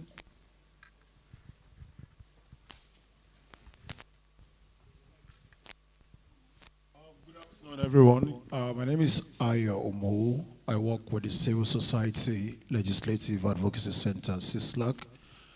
I just want to make an emphasis that there's need for us to create a synergy with the National Council on Climate Change.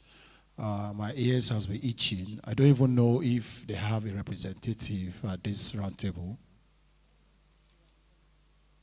So I think there's need for us because they are into the formulation of policies and also the issues of mitigation and even the National Action Plan on climate change.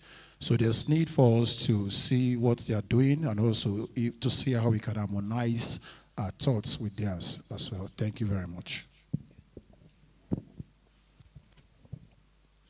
Yeah, my name is Sule Nekwojo. I represent SEDEC. I appreciate the efforts that Budget and the other conveners have put in this. Mine is for us to strengthen advocacy because we've talked about all the climate-related budget lines in the past. It's not as if it doesn't exist. It does exist. Yeah, it's not adequate. We all agree. Funding has been almost inadequate for almost every other thing, every other line, you know. But the question is, how well has the utilization been? How well? You know, it takes me to what, for instance, ecological funds represents, you know, to most subnationals, most governors specifically. I mean, if you hear of ecological funds, you know what it is, especially in an election year. You know, so not dwelling on that, but we all know what it means to have ecological fund.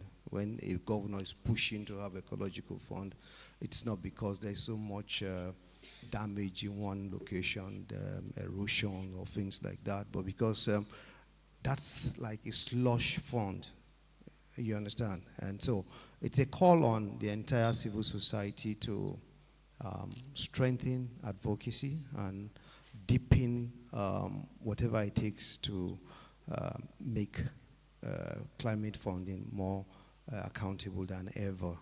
And another concern I have is the fact that most of the funds that are going in for climate-related budgeting has to come from capital.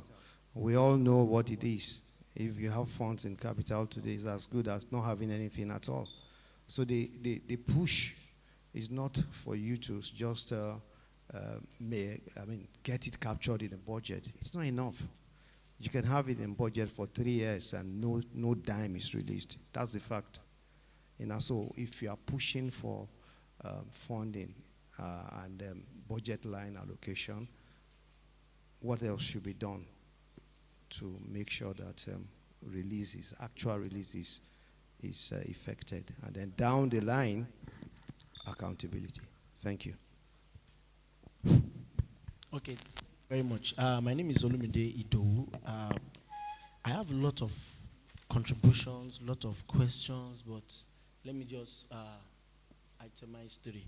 One of the problems I see is that, you know, we are talking about budgeting. We are talking about, I just want to ask how many of us have actually, you know, had the open areas in those states to even understand whether they are talking about climate budgets.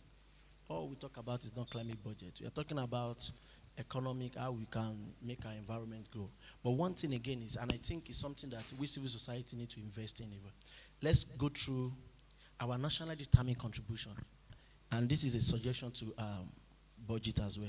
Have you tried to look at the 9 sectors and look at those sectors, those ministries, and see whether they themselves, they have budget line? Because our national determined contribution is actually a way forward to boost our economy, what they said to us in the documents. When you look at the Nigerian Climate Act or the policy, what part of that Climate Act and policy is talking about whether funding, whether financing, or whether budgeting? Look at it. Some weeks ago, or let me say last month, Nigeria launched the Nigerian carbon market framework. Where is the money coming from? Almost 3.8 billion plus dollars they want to invest. Where is the money going to come from? How do we look at what we actually have on ground? Let me give you an example. If I budget for a flood incident of 2 million naira, and the UK government come and say, we want to support you to implement that project, whereas this money is already there to support that project, where is the other 2 million going to go to? So I think one of the problems is that everything we learn. My sister here was talking about traveling for COP. When you go to COP, you don't see people talking about how to get the money. They are talking about what the money is meant for. Because as out of today, let me ask if anybody know whether Nigeria have been able to access the climate fund itself.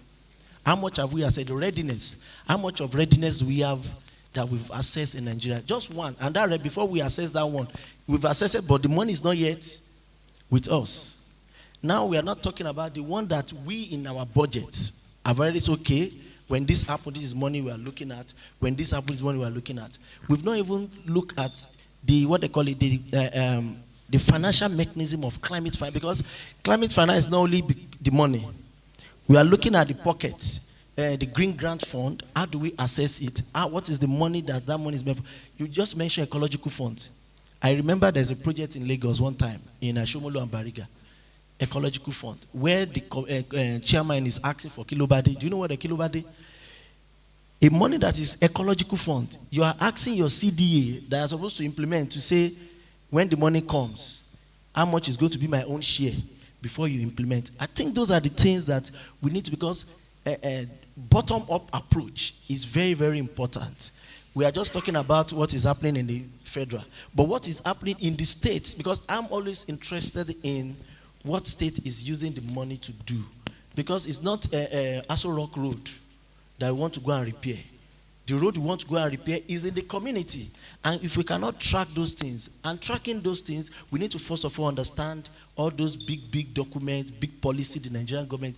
I'm telling you, if you pick the national determined contribution, almost 60-something pages, you'll be able to see that there are a lot of items of finance that we don't even need to capture in our budget again.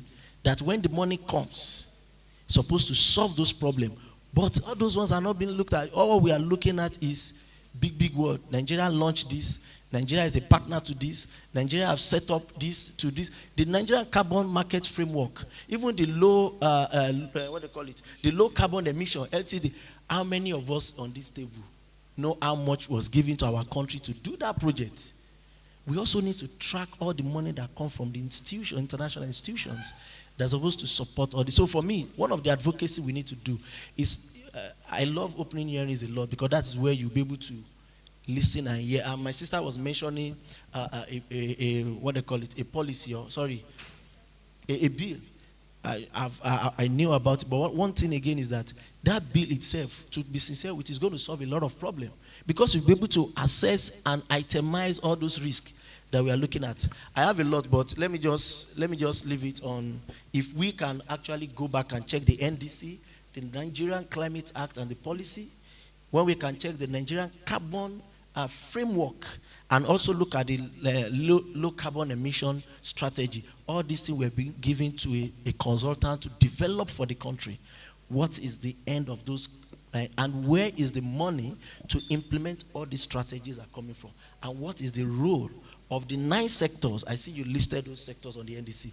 What is their role? How do we track the budget that is the Ministry of Agriculture? Just some weeks ago, Agra gave Minister of Agriculture almost $350,000 to empower young people from all different angles in Nigeria. With that money, where is the, I call it climate tagging?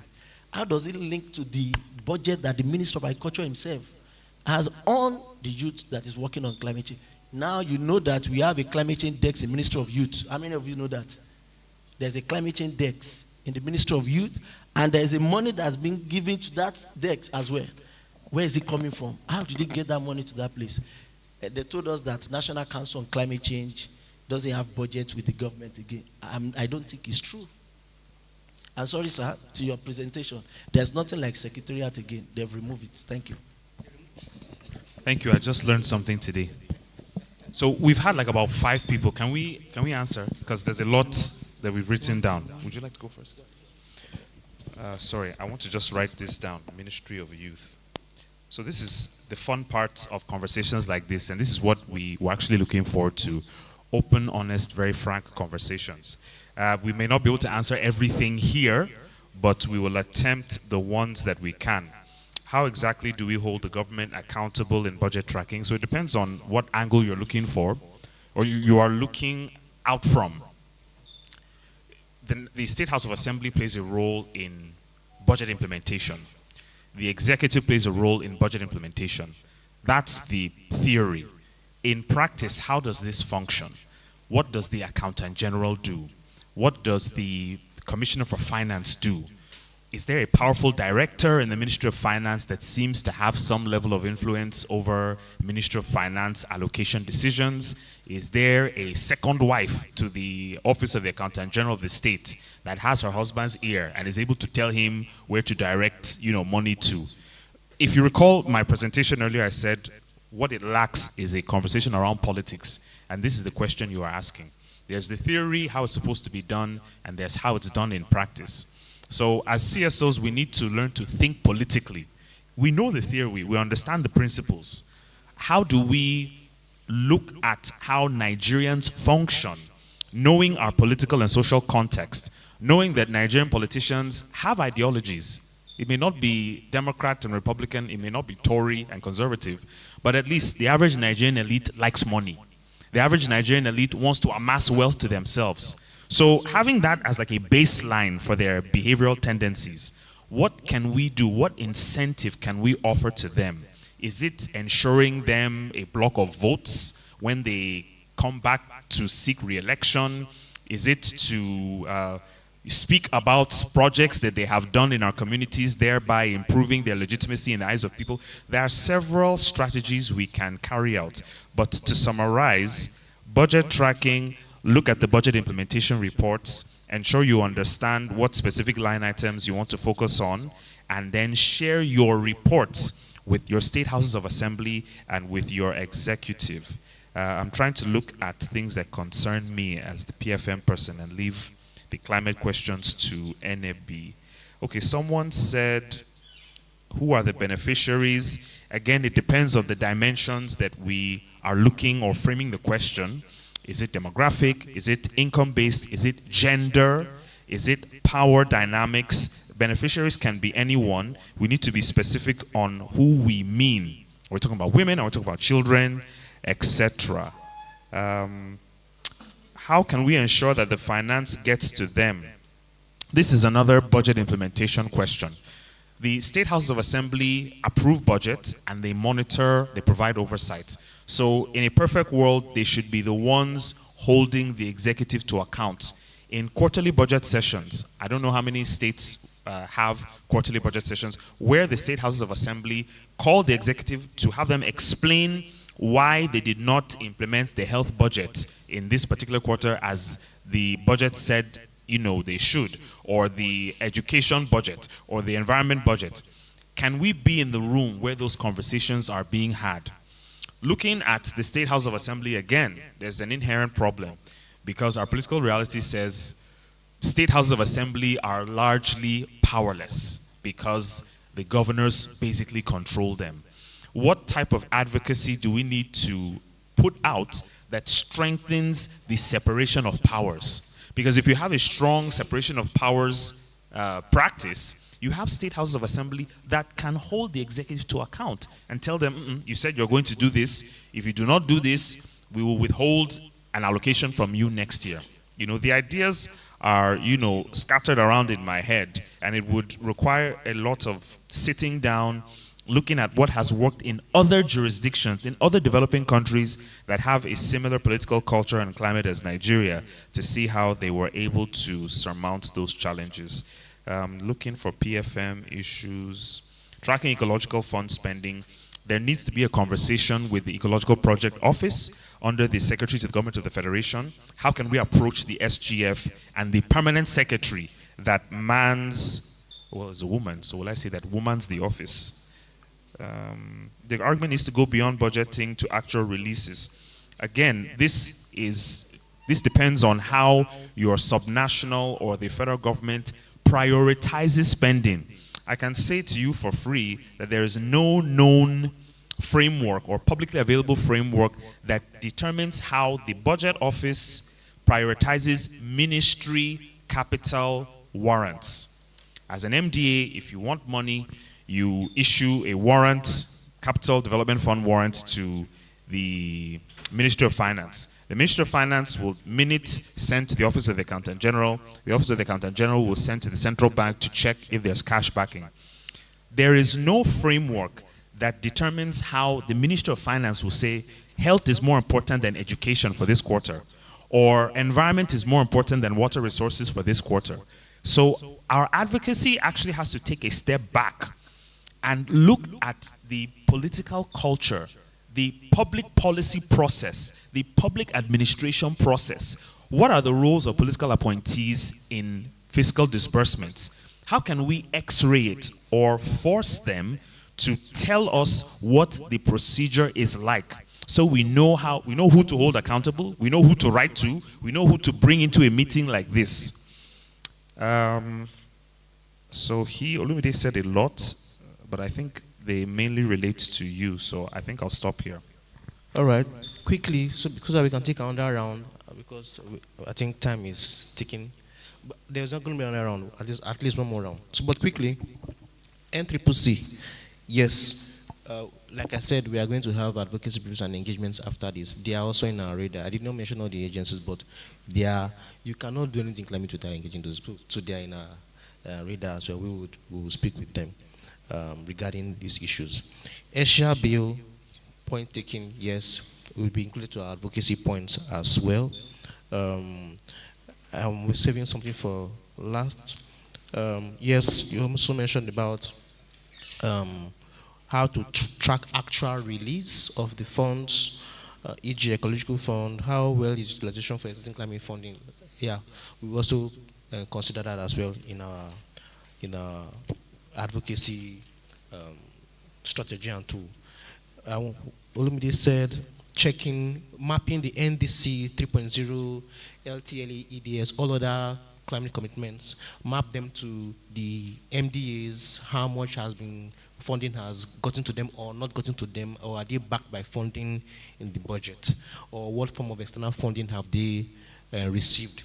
We also do that as well. We've taken that down, and we'll do our best to track that and include that, even if it's not in this cycle of advocacy, but in our work going forward.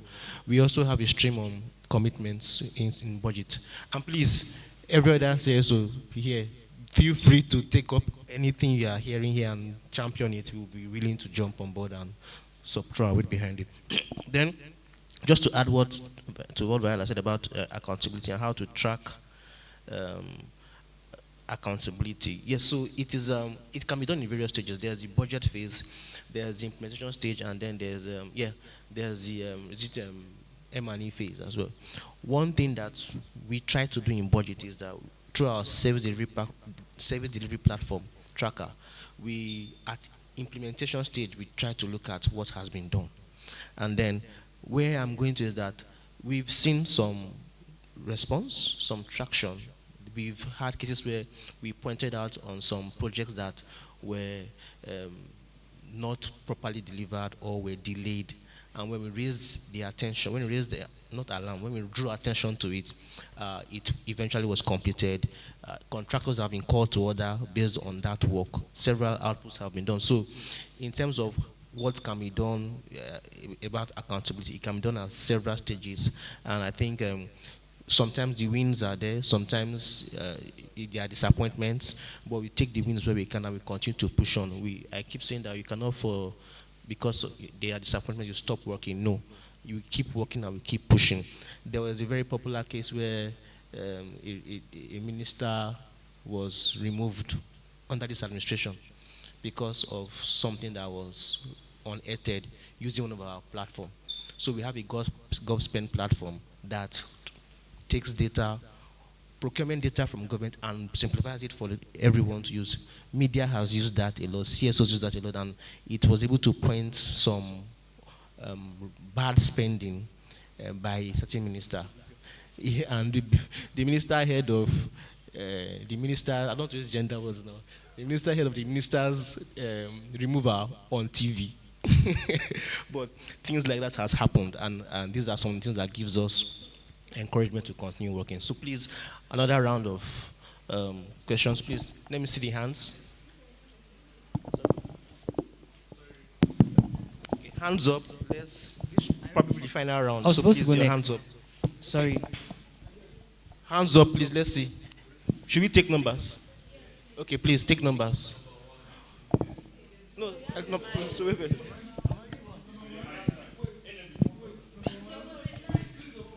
There's number one with the mic here.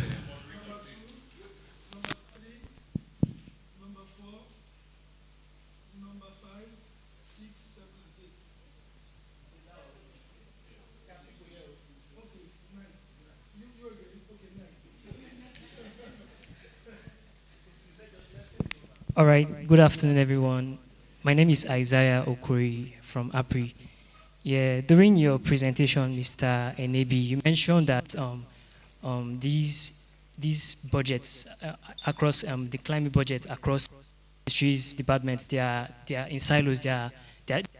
You cannot track them. It's difficult to track. Yeah, then that's where I draw my point from. These NDAs, most of them, they often exist in silos. They are not collective. Hence the reasons for a country platform. Yeah, in APRI we developed this initiative called a country platform, drawing experience from countries like South Africa, Vietnam, and other global countries.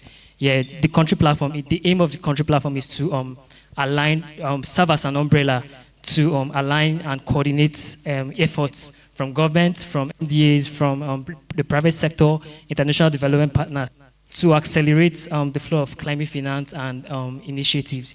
Yeah, so I believe the country platform, if we push for this country platform, for the establishment of the country platform to serve as an umbrella, as a guiding umbrella to now house all the climate efforts, all our efforts as regarding the climate, yeah, so that they are easy to track and also to accelerate the impact. Thank you very much.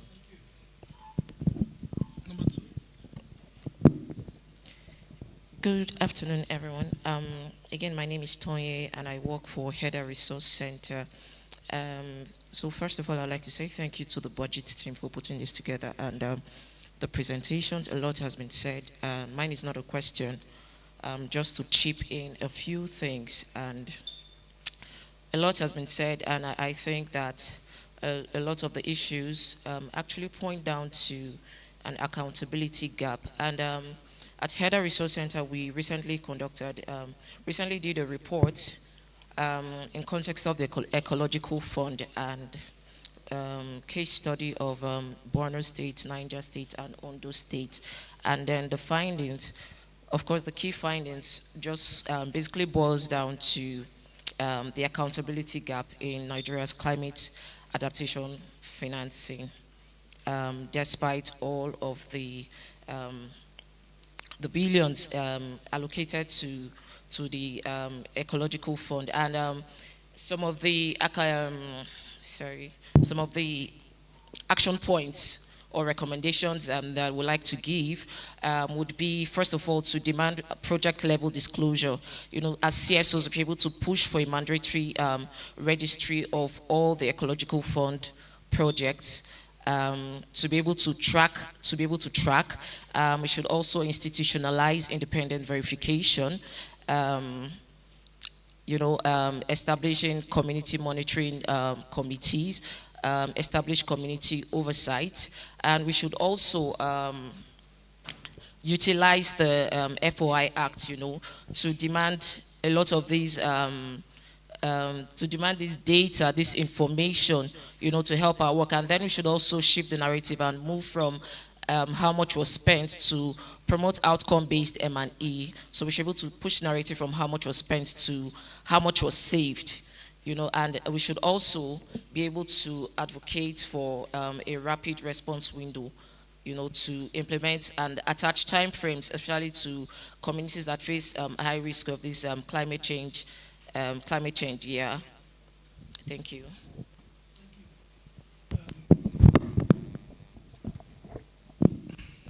Good afternoon, everyone. My name is Andy Jeremiah. I'm from the Public and Private Development Center. I want to begin by first commending Peace and Budget, and then personally Mr. Viola Kwaga. Sorry, in case I murdered it. Okay, thank you, sir. But actually, I actually love the conversation a lot, the one you said. So my conversations, I'm basically going to make comments and questions as I make my own contribution. So I've noticed that the conversation here transparency, also about data and governance, and also about strengthening feasibility, and then our focus being more on the budgeting aspect. I wanted to begin by saying, or maybe questioning, why the focus should be more on the budgeting aspect of it. But I understand that the budgeting is where all the money, it talks more of all the money. But I wanted to see, maybe suggest that our more conversations should also focus more on how we can talk about alternative means to how we can fund climate, especially as the moderator, Mr. Kwaga, had mentioned that there is so much of climate funding, there's so much of global funding that is going off, especially with the major donor country, United States, pulling out of development. So I think the conversation should also include more on how we can diversify our funding, especially on how they focus more on African initiatives and African perspectives, because we understand that the more donor aid don't always come with, it's not always perfect. We give something in return, even though it's not mentioned. So that's something that we should take out from that perspective. Then on the other aspect of my comment is speak on the governance. And a friend, number one, during our own session, he spoke about something that has to do with collective stakeholder. So our PPDC, one of the work that we do, one of our core program areas is access to justice. And one thing we have learned from that sector is on stakeholder coordination, which we have the Administration of Criminal Justice Monitoring Committee. It helps not just to track, but then to monitor, and it prevents parallel governance, such that all the works that we are doing, we always have someone who is government who is monitoring it. I recommend it. I've always been thinking we can include it to all other aspects of law, but then also I'm hoping that it's something that we can buy more into climate. I don't know if something exists like that, but then something should actually be like that, so you can help push it more. So on the other aspect is to increase efficiency and then have more solid outputs in the work that we do in climate. I was hoping if we could see more about the aspect of data. Honestly, I commend budget on its data, because most times I want to do a research. If I say something that relates to budget program area, I see something on budget, and I know that yes, it's credible. So I go there and I use the one on budget. So I really want to say that. But then, so I was hoping that if we can have more data, data is something that is very, very important because of it informs governance. Because of if we want to govern the climate host of, and then we don't have enough data, then we just be making blind decisions. So I think we should have more aspect on the data collection of that. And then I also wanted to commend the moderator's point on saying on the climate tagging, because I think it's a very important way on seeing how we can have more harmonized data, make the issue of the data collection more easy, and then easy to track and then to collect. So I wanted to mention on that. And then on transparency, all our efforts, everything we do here is not going to be as, we are not going to have maximal output or maximal outcomes if there is no much transparency. We know that there is we mentioned that we had over 2.5 billion, right, dollars that came to Nigeria for relating to climate, but we have not seen the performance indicators. The outputs they don't really measure up to even that 2.5 billion. Where are the leakages? I think it has to do with a question of transparency. Organizations like us, and I know also Follow the Money, and are into transparency, that we all need to see how we can strengthen our efforts in the aspect of transparency, making sure that procurement is more efficient, it's more transparent, and then we can see to it that the whole, not just climate sustainability, but the whole climate sector gets more transparent and more productive. Once again, Mr. and the coordinators and all stakeholders, so we have all come together to see to it that we strengthen our life better for all and everyone. Thank you.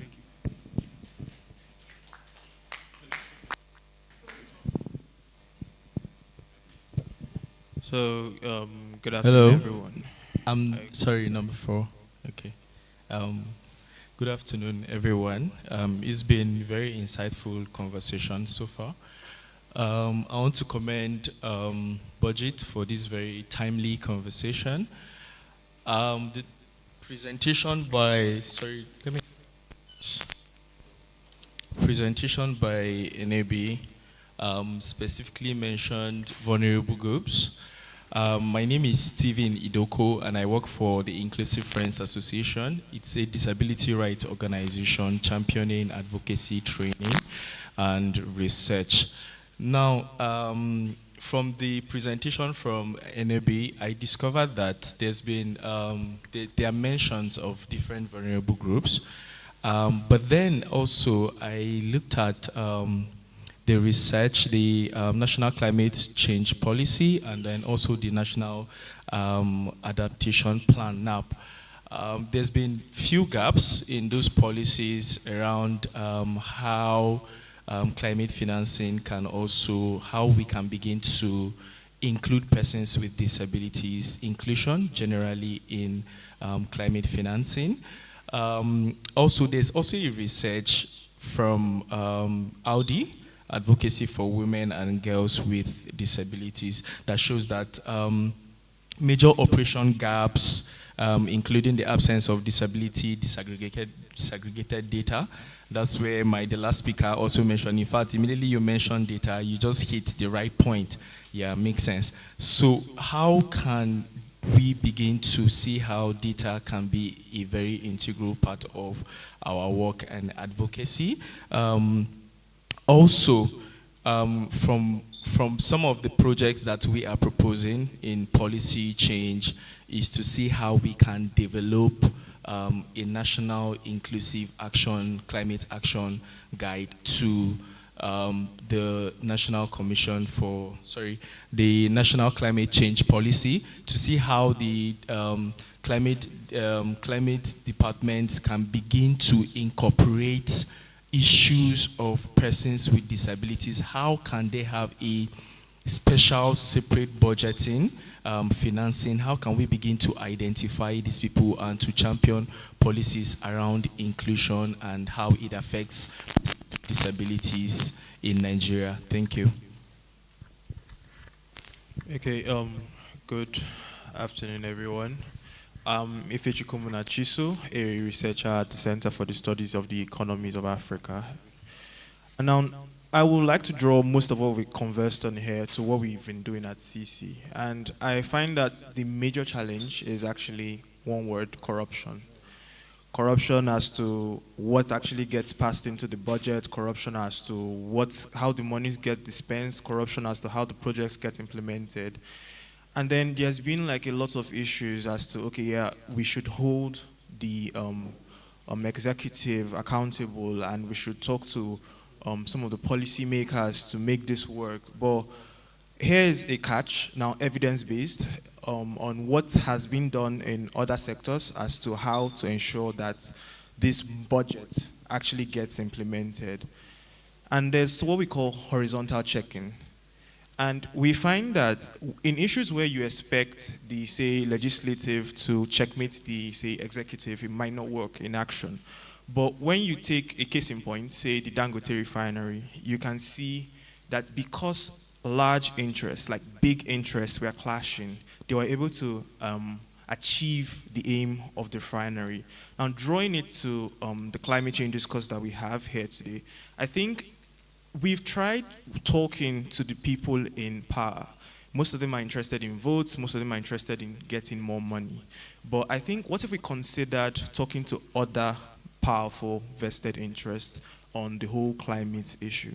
I mean, even the side of climate financing or the Europeans or the Americans giving us finances and all. I mean, the Trump administration has just told us that it's all about their interests. I think one thing we should discuss here is how do we balance the interests, not just of the politicians who are actually more powerful than most of the people we will want to benefit, and even the interest of the funders. And then to achieve our aims, I think one way to balance that interest is horizontal checking, that is putting other people that have the power to actually make the changes against those ones that will not want to. Thank you.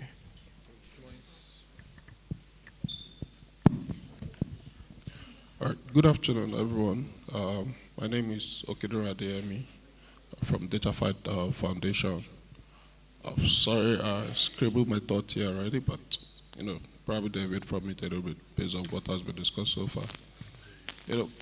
From a fiscal transparency and climate accountability perspective, and looking at the presentation from both people, one recurring gap in all of this is the disconnect between climate commitment and budget performance. And so far, the one thing we'll all have tried to agree to is climate action in Nigeria, as of today, will only be as strong as the transparency and credibility of the budget that fund it. However, my own question is this: Nigeria has made multiple climate finance commitments, in the past, but budget credibility remains, uneven. And we've made mention of different institutional, MDAs. But, what specific institutional reforms, will ensure that climate allocation translates to measurable, trackable outcomes in the subsequent budget cycle? Because if we are so intentional about the advocacy and fiscal, transparency, there should be something called horizontal and vertical accountability, whereby we're able to hold each and every of these MDAs, accountable to what they do. And also, if you have to now do the matrix table of all of their roles, that they carried out, or that ensure that, okay, this is what their role is in budget credibility, you realize that there are, overlapping roles in all of these, which makes it kind of difficult to know which of these agencies or, ministry to hold accountable to what it is. Thank you.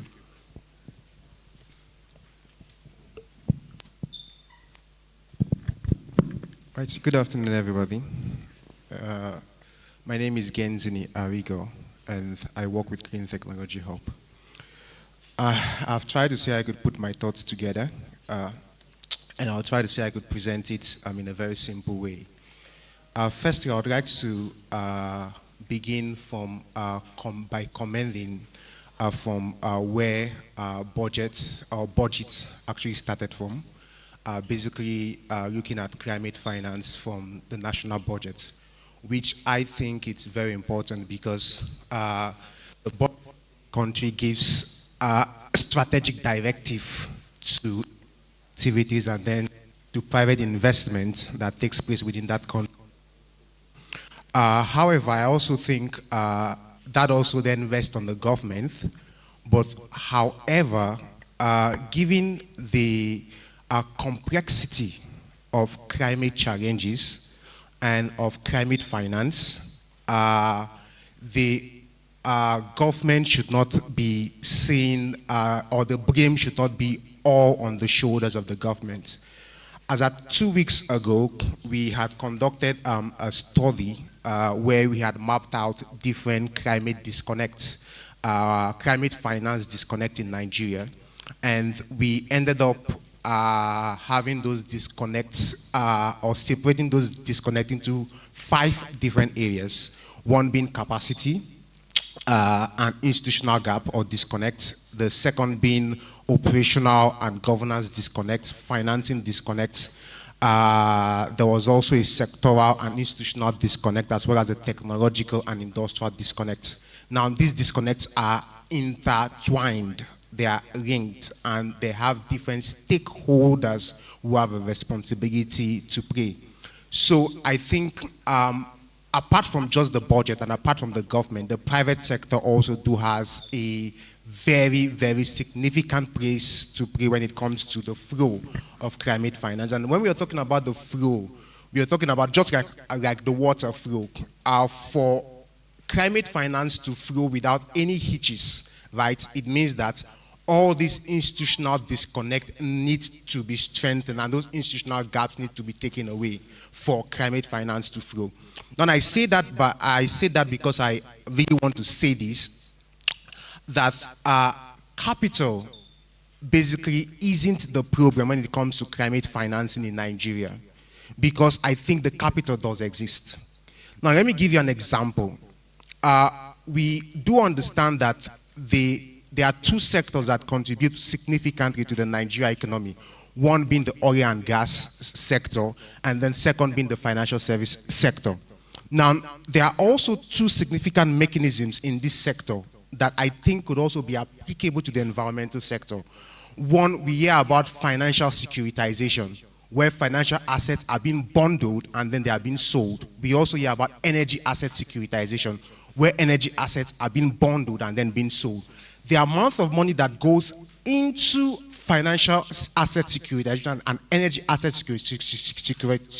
securitization is enormous. So do you think that environmental assets cannot be securitized? They can be securitized, but I think we need to come up with the right framework and the right mechanism to be able to do that. And if we are able to come up with that right framework, then there would be a lot of capital going into climate-aligned projects, be it adaptation or mitigation. And now, another point which I would also want to correct again is with regards to mitigation as again,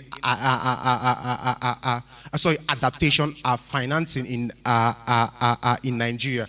I think when the director from budget was making his presentation, he had laid a very significant fact that most of the flow of climate finance in Nigeria is actually debt-based.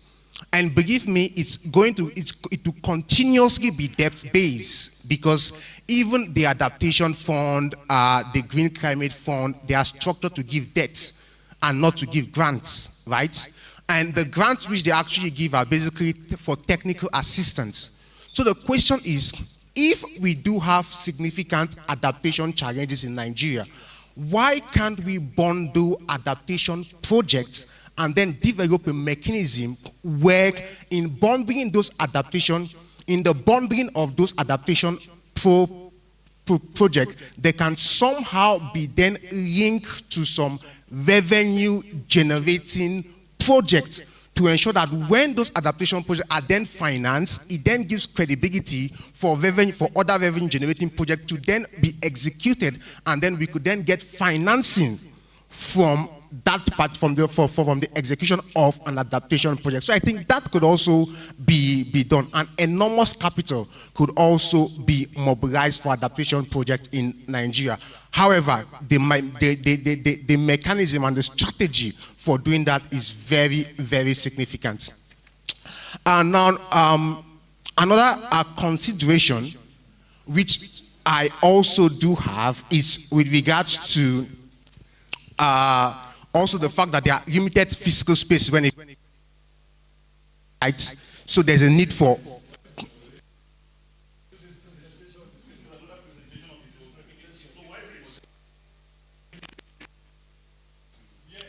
all right. So I think call it would then be with regards to 0.0.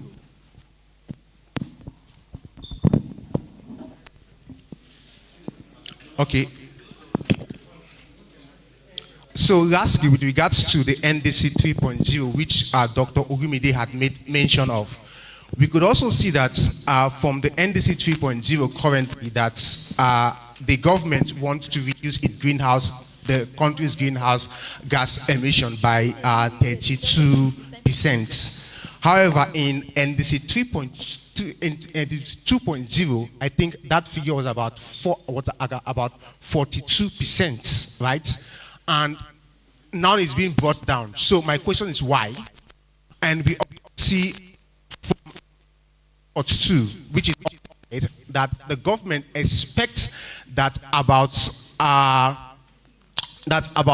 20% of that reduction would be unconditional. That's to say, the financing has to come from within, and then about 47% has to be conditional, which is dependent on international finance flow. I think that doesn't make sense. Why? Because for us to be able to get our targets, we need to first of all put our skin in the game first.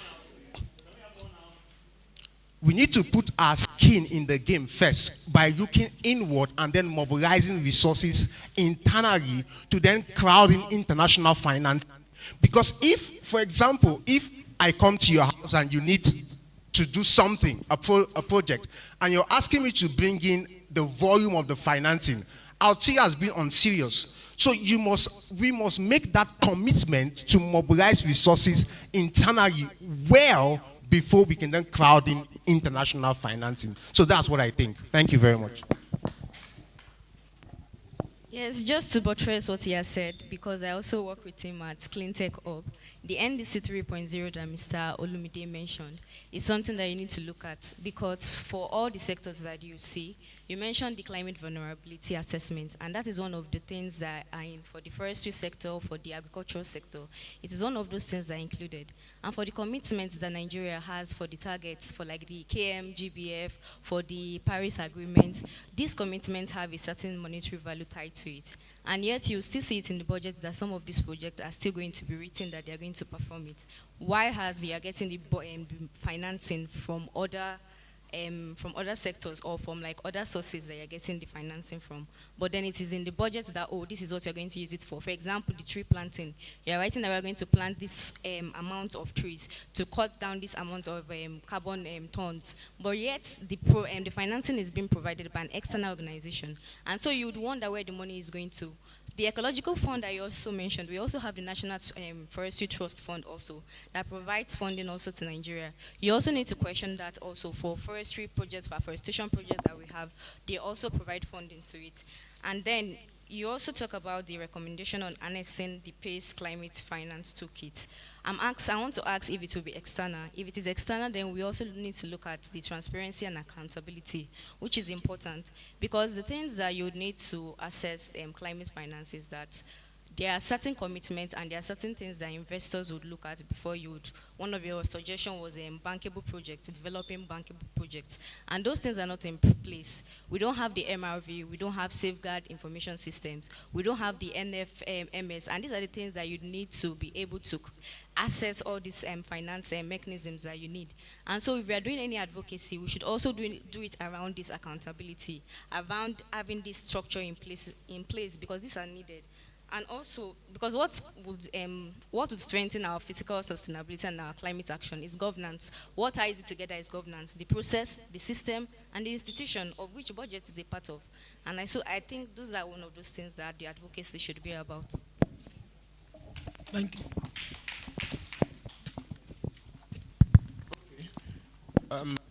Back to the ecological fund. So I'm bringing this up because there seems to be this emphasis on the national level where we have to engage the office of the secretary to government. But for some states, those in the Niger Delta and those within the Middle Belt with dams, if we look at the FAC report, if you download the FAC report for December now, you discover that for Niger Delta states and about 10 states around there, they only get 50% of the ecological fund. The other 50% goes to the NDDC, and for the other states up, goes to the Hydroelectric Power Producing Areas Development Commission. So on a net basis, the states get 50%, and the money is deducted at source to either NDDC or to the other agency.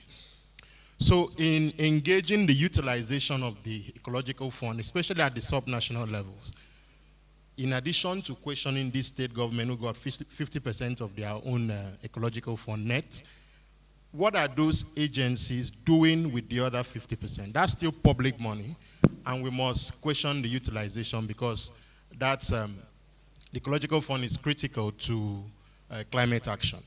Then while strictly we will argue that it may not even fall within the purview of what we are talking about, but I think it has implication. So the latest executive order by the president, where he says gas flare penalty should now be paid directly to the federation account, you know, NUPRC is not in charge of it again. And the president is saying that that's duplication because there is already the environmental remediation fund. So the environmental remediation fund may not be a climate mechanism in itself. But if the remediation goes to, say, restoring wetlands, tree planting, especially the mangrove, that becomes a carbon sequestration function. So it can be argued that this is also a mechanism that can be pursued. So that raises the question. That's section 103 of the PIA. How many of these companies are already paying into the environmental remediation fund? Because we seem not to have any knowledge about this. At least unlike the gas flare penalty, the companies and NATI will help us to know what has been received over time. But how about for the environmental remediation fund? So that's an area that we need to look at in terms of the potential it holds to the conversation. Thank you very much.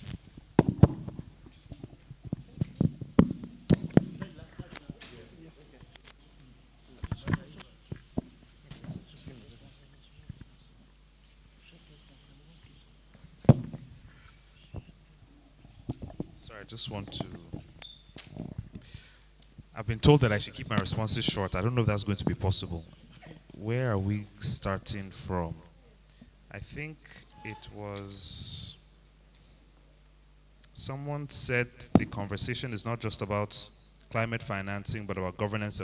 Okay, this was my own thought. So I see a lot of the responses and submissions speaking to speaking to the policy process and speaking to the political culture we have in the country. But some of them also speak to the political administrative process in Nigeria. And I see a lot of uncertainty and dark spaces where there should be clear guidelines and regulations and open source documents on the practices and procedures of the government. That's just a general comment. Someone talked about the country platform warehouses climate efforts. But Olumide said that the federal government already has that. Lagos has it, but it's not being investment platforms. So it's not being operationalized well enough. Yeah, and it has been there. They want to mobilize $500 million. And that's where the climate carbon came from. That's where the Sovereignty Investment Authority, NCIS, and the public policy process. A lot of what we are asking for will even have cascading effects on other aspects of governance, whether it be education, health. Everything is connected, as I like to say. The importance of data, but someone talked about the importance of data. So we don't even have a good M&E culture. And that's because data doesn't form the core of why and how we make decisions. Data tends to be ad hoc. It tends to be where the governor's face is directed towards, and not really something based on rigorous data and long-term planning. I totally agree with the point on vulnerable groups. They should form a part of the conversation because for far too long they've been left out of it. Someone talked about the horizontal checking. I love that point by our friends from CC. And I love the example you gave about how a private sector player was able to create will I call it a critical juncture, where the market then determined the price of a liter of petrol all on their own, in quotes. I mean, of course, there was government involvement, but that's a very, very great example and should also inform how we approach influencing the policy process for social development. I think I'll just comment finally on. Okay, I think I'll stop there. Thank you. Thank you very much. I think I stepped out for a while. Before I stepped out, I think the gentleman from APRI mentioned the country platform. So I think perhaps we may have to just discuss maybe outside how that process works and see what can come of it. The environmental remediation fund, as you mentioned, we'll look into that as well. And then the Nigerian climate. Then I think what I would like to really major on is the climate finance toolkit. So perhaps maybe I should just speak a little bit more. It does a lot. It's not just, so there are a set of resources in that toolkit, including the guide to assessing climate finance. It has elements that helps potential recipients develop MRV systems, assess preparedness, readiness, basically everything you need to be an eligible recipient for funding. And not just that, but process you capacity to help prepare, plan, track. Because the money you get is not just go and chop. It has to be targeted specifically to climate-related interventions and projects. There is something going on in Kano now around waste to wealth, based on that resource that has been deployed.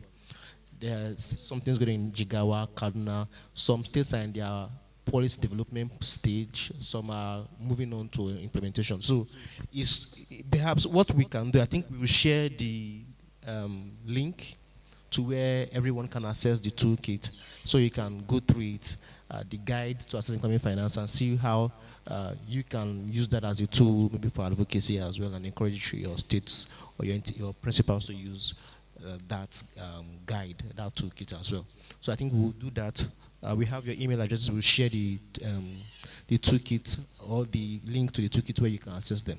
But that toolkit does a lot and helps recipients to structure themselves in a way that they can assess and also utilize climate funds in a way that the funds be used for what is supposed to be used.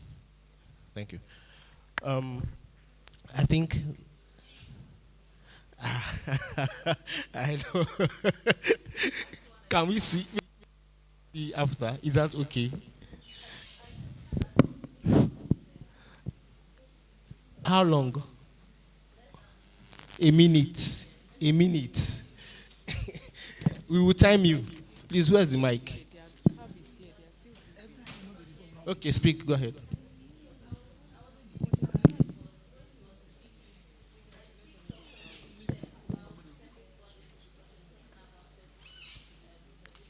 Okay. Please don't go yet. We are going to have a group photograph immediately now. Yeah.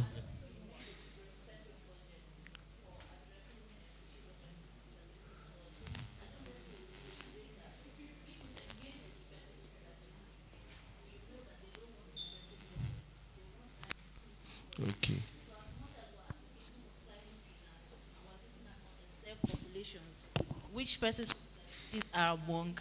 Let's not look at separate budgeting for them. Let's look at inclusive budgeting. For example, let me just give one example. If you are looking at budgeting for disaster risk management, when you are looking at infrastructure and all that, think of urban designs that can include everyone so that everybody is budgeted for. So that's just what I wanted to say. Thank you. Thank you. That's apt and well taken.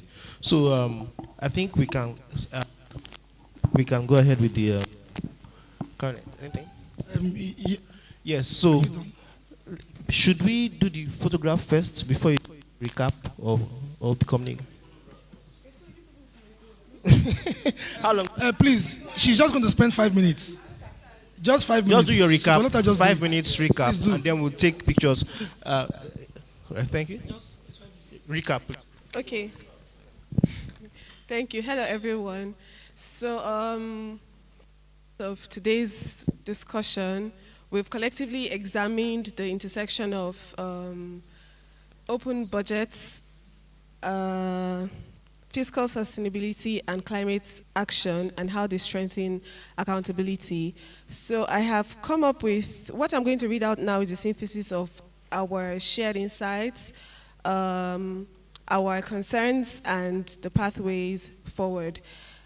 Just in case this does not capture a recommendation that you gave or a question that you raised, please know that a detailed communique will be shared with everybody, and due to time constraints, I couldn't capture everybody's contribution, but definitely in the final communique, you will see your contributions there, and it will be shared via email to all of us.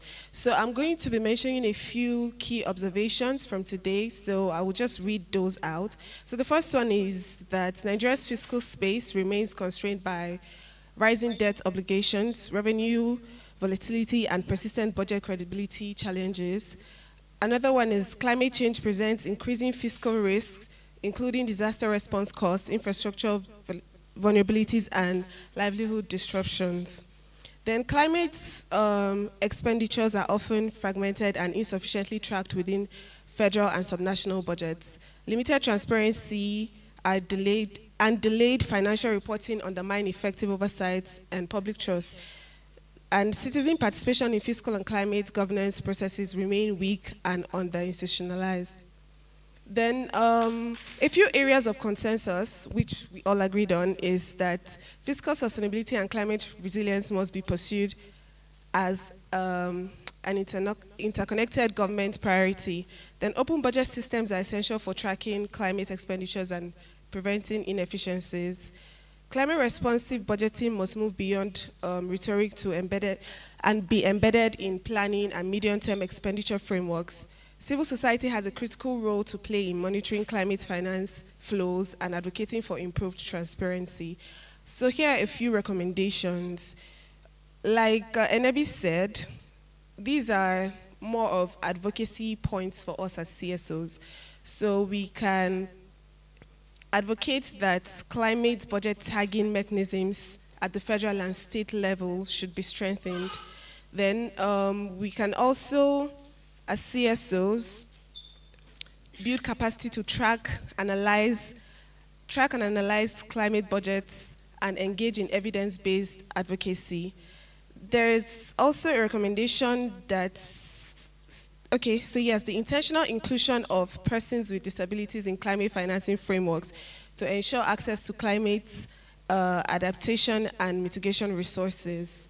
Then there's also a recommendation for the establishment of a multi-stakeholder platform for the ongoing dialogue on fiscal sustainability and climate finance. Moving on, I believe we've all established that we have a few commitments after today, which is to work collaboratively to track climate-related allocations and expenditures as CSOs here. So we can't leave the work just to budgets. We all have to work together to get this done. Then we, like Enebi mentioned, we would actually produce data-driven analysis and policy briefs. Also, the communique is also one of the commitments. We're going to put that out. And then we will make sure to engage communities to demand greater transparency. So that's buttressing on the points that someone raised about community-based tracking. Then lastly, we will also advocate for reforms that align with fiscal responsibility, with environmental sustainability, sorry. Yeah, that is it. So like I said earlier, we will share a more detailed and comprehensive communique with everyone. Thank you all very much. Thank you very much, Ms. Caroline. As we draw to the close of today's event, in fact, the next event will be a group photograph, but as we come out to do that, I also want to urge my colleague Timmy to give us the closing remark. Good afternoon. I would love to sincerely appreciate everyone here on behalf of Budget Foundation Your presence here has made this conversation impactful. I also want to thank PACE for trusting budgets with this project, and we're looking forward to implementing across states. And also, I would love to appreciate everyone who had to travel down to Abuja, wishing you a safe trip back to your various states, and everyone within Abuja that has to go back to their homes or respective organizations. Enjoy the rest of your day. And please get your meal ticket for lunch, and let's gather outside for a group photograph. Yep. Thank you, everyone. So, no, it's here. Group will be here. But, sorry, before that, please allow me introduce our backbone from PACE, Ms. Lillian Equally, to say a few words. Thank you. Okay, thank you. I just felt it was going to be a little bit funny that I came and I didn't say anything, or I didn't. And I'm sure a lot of you are wondering. The civil society, we don't know her from anywhere. But just to say, it's been nice to have been around and to have listened to the deliberations and the feedback from the session. I don't know how much you know about PACE, but we are partnering with Budget on this intervention. And I can see a lot has been said about the climate finance tool and the guidelines for assessing climate finance, which was actually our baby, and just to boast about that a little. And I don't know how much you have talked about it, but it's good to know that we are already beginning to interface with that tool and to understand what it's about. Where we work as PACE. PACE is Partnership for Agile Governance and Climate Engagement.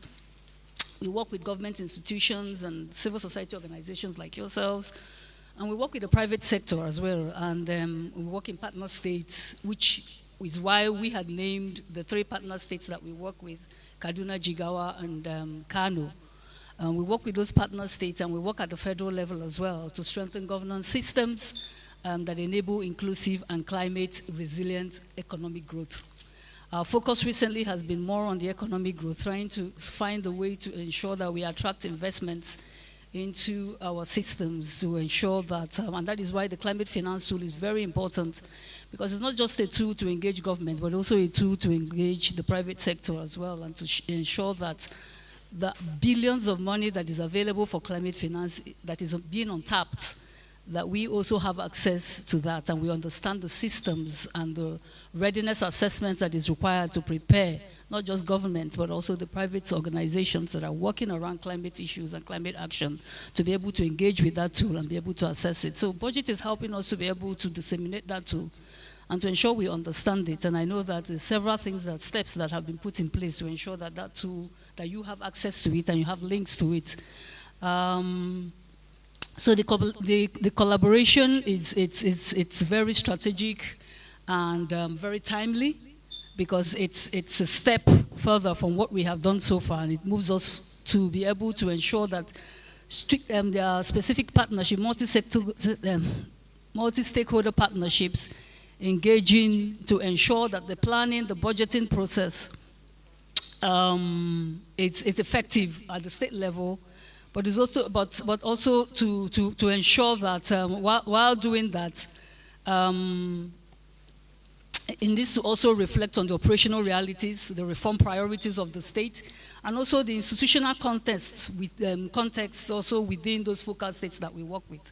So your homework is just not about engaging with that, but we also need to understand the context in which we work with and how to engage effectively with the operational realities within those states and the reform priorities of the states as well.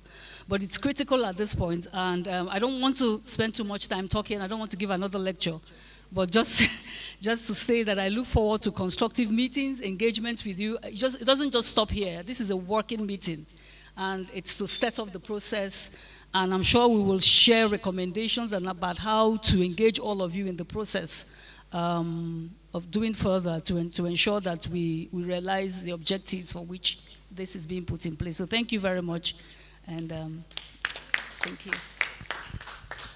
Thank you very much, Lillian. Please, so can we gather for the group photograph? Yeah. Okay. Yes. So stay there. The rest of us to gather behind us. Yeah. So please, those of us on the left and right. Yes.